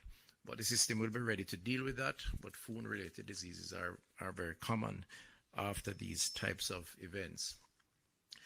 In terms of our children, today I visited the Bustamante Hospital for Children. The key to our children is to provide them with psychosocial support during this period. The last major event we've had close to this one is 37 years ago, Hurricane Gilbert. And it is a frightening experience for those who have not experienced this kind of storm, wind and rain and flooding and so on. So we want to encourage our parents or adults or guardian support, and where they need help, please give them that support. Guide them as it relates to the after event exposure to water. They're always going to be tempted to go outside and play into the puddles of water, which oftentimes may be contaminated because of the runoff. Solid waste will be an issue naturally, because people throw things all over. The water will bring it to the lowest point, and there'll be a concentration of pollutants within that particular environment and space. The other issue is the mental health challenge within our society coming out of the trauma related to this. There are many persons who will be anxious, would be uncertain, be scared. We are beefing up our mental health facility. Just to remind you of our helpline, 888 New Life. That's 888-639-5433. And 876-838-4897. We're encouraging persons to use the lines if you need to talk to someone. We have members manning those lines on standby, and will provide whatever support that we can give. There are vulnerable populations in the society that we are mindful of. The older population who are chronically ill, those who require medication for their hypertension, diabetes, other forms of chronic illnesses. The NHF, I've had a meeting with the NHF. They are prepared to provide information and support. They're also prepared to deliver medication once the storm would have passed, and we're putting in place some creative ways to maneuver the obstacles that we would likely encounter after the storm. And what we would ask persons to do is to keep in touch using the One Love helpline, 888 One Love, for the vulnerable populations to be given whatever support they can. The final point I'd raise is the issue of persons volunteering to give support. So in disasters of this kind, because of who we are and the generosity of our diaspora, as well as just the globe, there's going to be a lot of offers to provide support. It's going to be important for us to ensure that that support is coordinated and that it is properly organized. Now, I know that ODPM and Minister Mackenzie will provide whatever channels of contributions and the management of that process. As it relates to health, we have put in place a mechanism through our charitable foundation and the National Health Fund to ensure that we are able to guide the type of support that may be needed in the immediate aftermath, the logistics of that support in terms of coming in, where it is stored, how it is distributed, because you can end up tripping over yourselves because everybody wants to help and there's no coordination around that help. So I just want to say that those who are offering to support the restoration from health perspective, we will be happy to guide you and to provide you with the appropriate guidance as it relates to that. I want to close by thanking the healthcare workers. You know, they are not unaccustomed to emergencies and to going beyond the call of duty. They have been very resilient and have really demonstrated their commitment to protecting the country. So I want to just use the opportunity on behalf of the government to thank them and to just ask them to continue on this trajectory and that they have our support in delivering and protecting the Jamaican people. Thank you. Thank you, Minister Tufton, for that. You actually answered every question that we had in the chat today. There were mental health questions, what's going on with the hospitals. You've answered everything without us even having to go to questions. So thanks to you and to the Ministry of Health team for all the work that you are doing. I am going to actually stop before the question and answer. I have some questions here that we need to go. Most of them are to you, Evan, that I need to ask. And there's one more I'm getting, Minister Tufton, from you. You'd have heard us speak of the National Emergency Operations Center, which is here. There are a lot of individuals that are there and they're working really, really hard. They're coordinating with the parish coordinators. You see them down there with their radios. They have a lot of equipment where they can easily be deploying resources across the country. They have trained for this. They have worked really hard on this. And so you've been hearing a lot from the ministers, but there are some really great patriots that are here. They've worked really hard for this country. And I just wanted to bring up the lead of some of those entities that are in our Emergency Operations Center here at ODPEM. Of course, I'm going to ask you if you could please stand here so that the cameras can pan to you, because Jamaica wants to know who you all are. And as I say your name, you can come up. And I'm going to probably go in that order. Commissioner Stuart Beckford from the Fire Brigade. Hi, Commissioner. How are you? I know, but the Fire Brigade is going to be absolutely central to any rescue operations that we're going to be doing across the country. And so we want to acknowledge the Fire Brigade team that's downstairs in our Emergency Operations Center. We also have Marilyn McDonald, Manager, Community Renewal for JPS. JPS is also here. So we know when things are down, and JPS is coordinating with us. We have other entities like the NWA and other groups too. And so thank you too, and your team, for being here. We also have, and you can all stay up here, you don't have to come down, they can pan out to you. we also have Commander Alvin Gale from the Jamaica Defense Force. They are here. You see the JDF gentlemen across the building. They are being led by you, and you're doing a fantastic job and just working to coordinate all the areas that JDF will help with in any type of recovery effort. JDF will be central to it. And so they're already here and doing coordinations from now. We also have Dr. Ellington from the JCF, superintendent from the JCF. The JCF is here too. They know what's going on. They know where there is danger. They're coordinating. They're getting their troops out as best as possible. The members of the JCF, the police force, will be out. They'll be deployed as necessary. So don't even think about it. I know what some people are thinking about the JCF. They are here. They're monitoring. They're out there and monitoring, and we can divert resources very easily. These are just some of the people that are working downstairs. Mr. Thompson, you should join them. ODPEM cannot do this without ODPEM. ODPEM is really central to all of this. And they all have families. Look at them. They have families. And this is just a few of them. Downstairs is full. It's a lot of people in the room coordinating.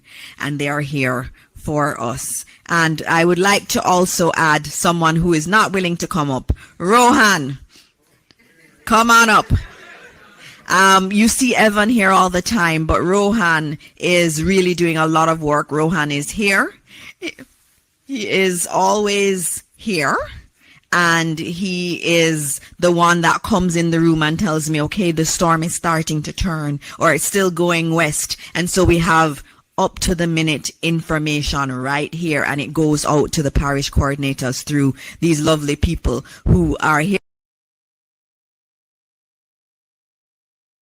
Health too. We have a Minister of Health rep here all the time. They come in shifts, but there's always someone from the Ministry of Health. We are coordinating. So if we know there's a problem in a particular area and that we need to mobilize resources in a hospital, we can do so. Look at their faces, all working tirelessly for Jamaica.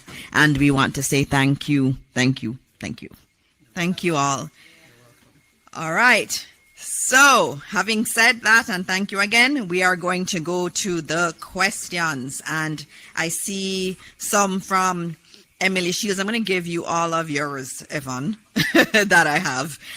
The first one was, and this is from Emily Shields, she wanted to know that the system, you said that the system is 100 miles away or south of the island.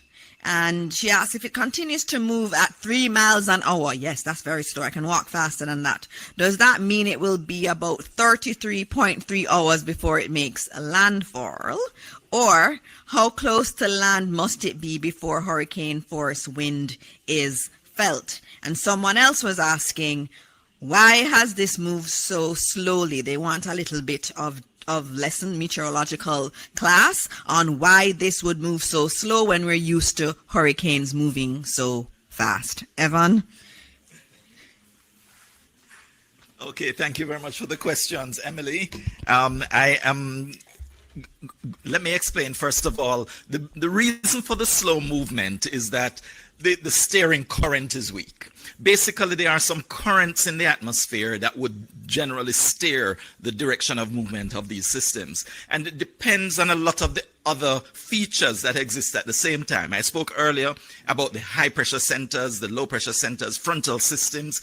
If they exist, they tend to influence the direction and the speed of movement. So for instance, if there are two large high pressure areas that are north of the Caribbean area, and there is a frontal system that extends between the two, and they are, if the front is moving toward the east, it would tend to drag that system because it is a low pressure system. If there is nothing that is allowing it or causing it to be steered in that general direction, but you have the high pressure areas above it that are preventing it from moving, then it doesn't get a chance to move northward, which would be the normal recurvature that takes place, but it would continue to move west until it gets that chance to turn. So it really, the hurricanes generally move in that direction toward the west, but to the north, and making that recurvature. But if there is something blocking it, it will keep moving west, but not as decisively, because it really wants to move north. And so that kind of explains it. So when it starts to move, it's because it gets that break. It gets a chance to move because what was blocking it is receding or moving out of the area. The next question was about the, the 33, yes, the speed of movement, and why is, and does it mean that it will take 33 hours to get here? Really, I did mention it's moving slowly now, but after this turn, it's expected to move much faster as it moves toward the northeast. And that is because, again, the steering current is going to be pulling it in that direction because of another feature that exists that will allow it to be pulled to the north. So if there is a frontal system that is in the area to the north, then because that is there and it is taking advantage of the break between the high pressure systems, then that will pull it faster in the direction. And so it's expected to move faster.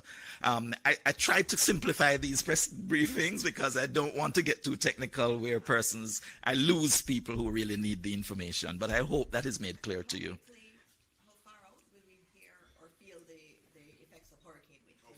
Oh, hurricane winds only extend from the center about 45 kilometers. That's about 30 miles.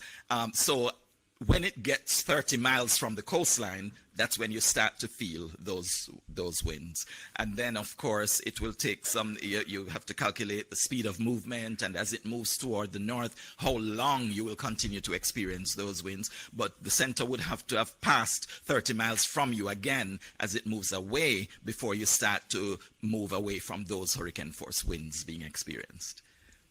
All right, thank you. Thank you very much. I have a question for Minister Tufton. It's on what should pregnant women do if you're in an advanced state of pregnancy and this hurricane is coming. What do you do? Do you head to the hospital? Do you stay home? What do you do?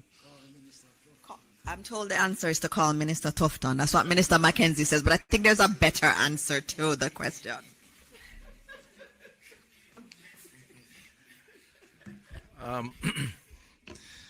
Okay, so having second-hand experience on this, not direct experience. No, but the first thing we'd advise is that you consult with your physician and allow the physician to guide you. There's still an opportunity so to do. The communication channels are open. So if it's in the public health system, you can call the 888 One Love number. That's a universal number that's available. And if you are in a private arrangement with your physician, then certainly call your physician. Ideally, if you are close to delivering, then the hospitals will make arrangement, or the doctor with the hospital, to house you so that, assuming any circumstances that require hospital care, there's no need for the logistics of movement. That's, I think, is a standard approach. But the doctor provides the best advice, and I'm not that kind of a doctor, so I wouldn't dare to hazard that kind of advice. I just want to say that it's important that you protect yourself again. We can fix, as doctors, medical doctors that is, we can fix injuries, but we can't fix regret. And so it's important for you to just take care of your families and ensure that extra precaution is taken. Thank you. Thank you, Minister. Are there any other questions from the media here? Okay. Need the microphone? Anybody has a microphone? We have a question. Microphone.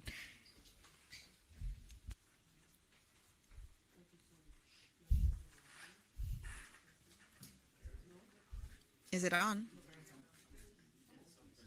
Mike, okay, great. Good evening, everyone, ministers in the room. My name is Twyla Whelan. I am from the Jamaica Information Service. I have a series of questions, and these questions are not only from me, but from audience members viewing our live stream. So one of the first questions, I believe, would be to ODPEM, and it has to do with the website. It's showing that some sites, some shelters are closed. Is there any clarity that can be provided on this, or is it a case where some of them are up to capacity, or is there a glitch with the system? We just want to be clear. That's the first question. All right, he's going to answer. We're going to take the series together because we do know that some of our news stations need to break off now. Well, as you have heard from Minister, not all our listed shelters are open. At this point in time, shelters are open dependent on what is happening. We have a set number that is currently open, roughly 79. And as the system progresses, more persons will go into shelter, so there will be a need for more shelters to be open. So the update is based on the shelters that are open. And we continue to update that listing as the other shelters come on stream. While I have you, Mr. Thompson, last year during burial, the disaster emergency communication system was particularly critical and very, very helpful in coordinating emergency response. Is it still up and running for that is up. It's ideal. Minister spoke to that as well. That the system is housed at the ODVEM, and it is currently being manned by the Jamaica Fire Brigade. We have gone through all our protocols in doing our radar check. It's working extensively. So that's a main part of our operation. It's a critical part of our operation, because without communication in times of crisis, you're dead in the water. So we have ensured that is a mainstay, and that is something that will be used extensively throughout the operation in response to Melissa. Perfect. And finally, from our viewers, they wanted to know what parishes would be first affected. The people on the live stream wanted to know which parish the storm is going to affect the most. Mr. Thompson? Which parishes would be affected the most? All parishes, first of all, will experience some impact from this system. This means heavy rainfall, this means strong winds, hurricane force winds, even affecting sections. The hurricane force winds will be restricted mainly to the western half of the island.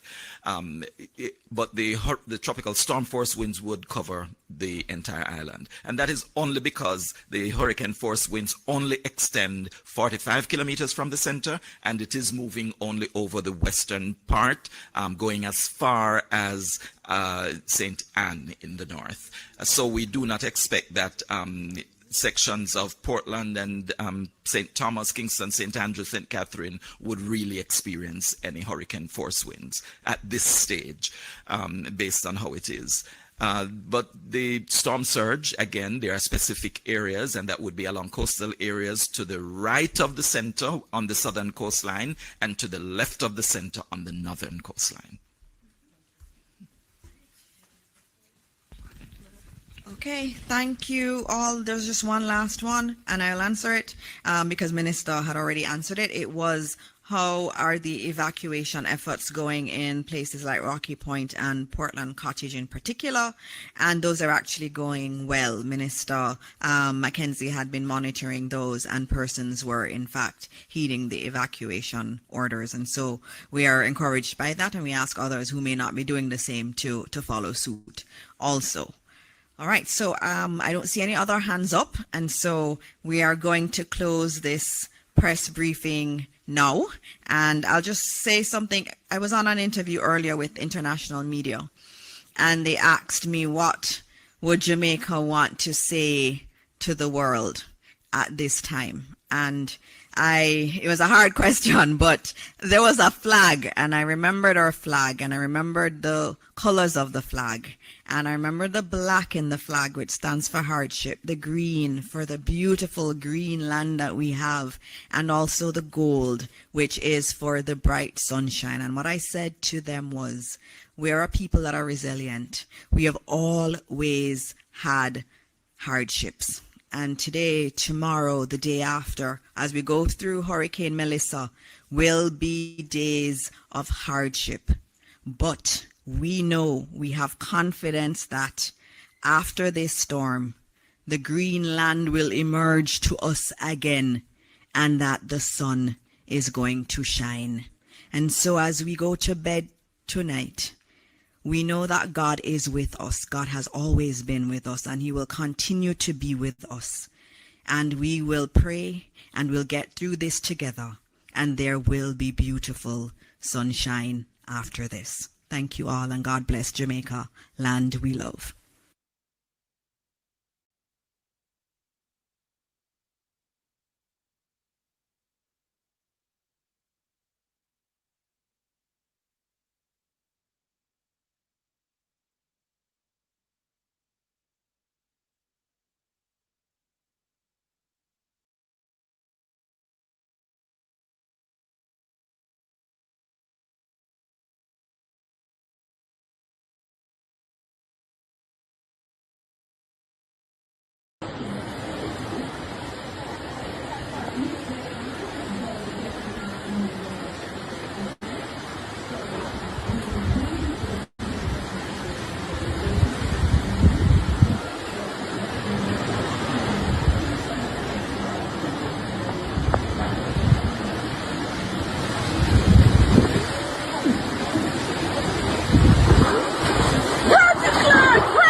gonna jump off that roof. You jump off that roof.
My side, you see that?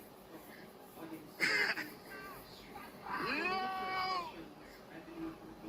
When you see that, my side?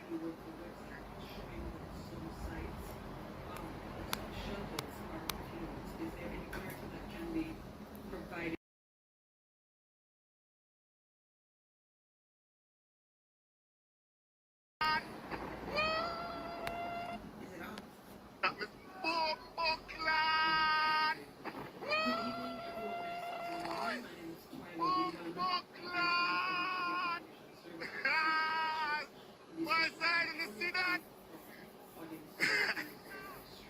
Yo! When you see that, my side?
If you don't like missing out on the latest shows but still enjoy classic hits, then Global TV Group 358 is your perfect match. Global TV Group 358 isn't just another channel, it's your ultimate TV experience. From breaking news to binge-worthy dramas and timeless classics, we've got it all. Our unique blend of original content and global favorites means there's something for everyone. And guess what? With GTVG's seamless streaming, you can watch anywhere, anytime. Plus, our interactive features let you be part of the action. So, whether you're a seasoned binge watcher or a casual viewer, Global TV Group 358 is here to keep you entertained day and night. Don't just watch TV, experience it with Global TV Group 358. Subscribe now and never miss a moment.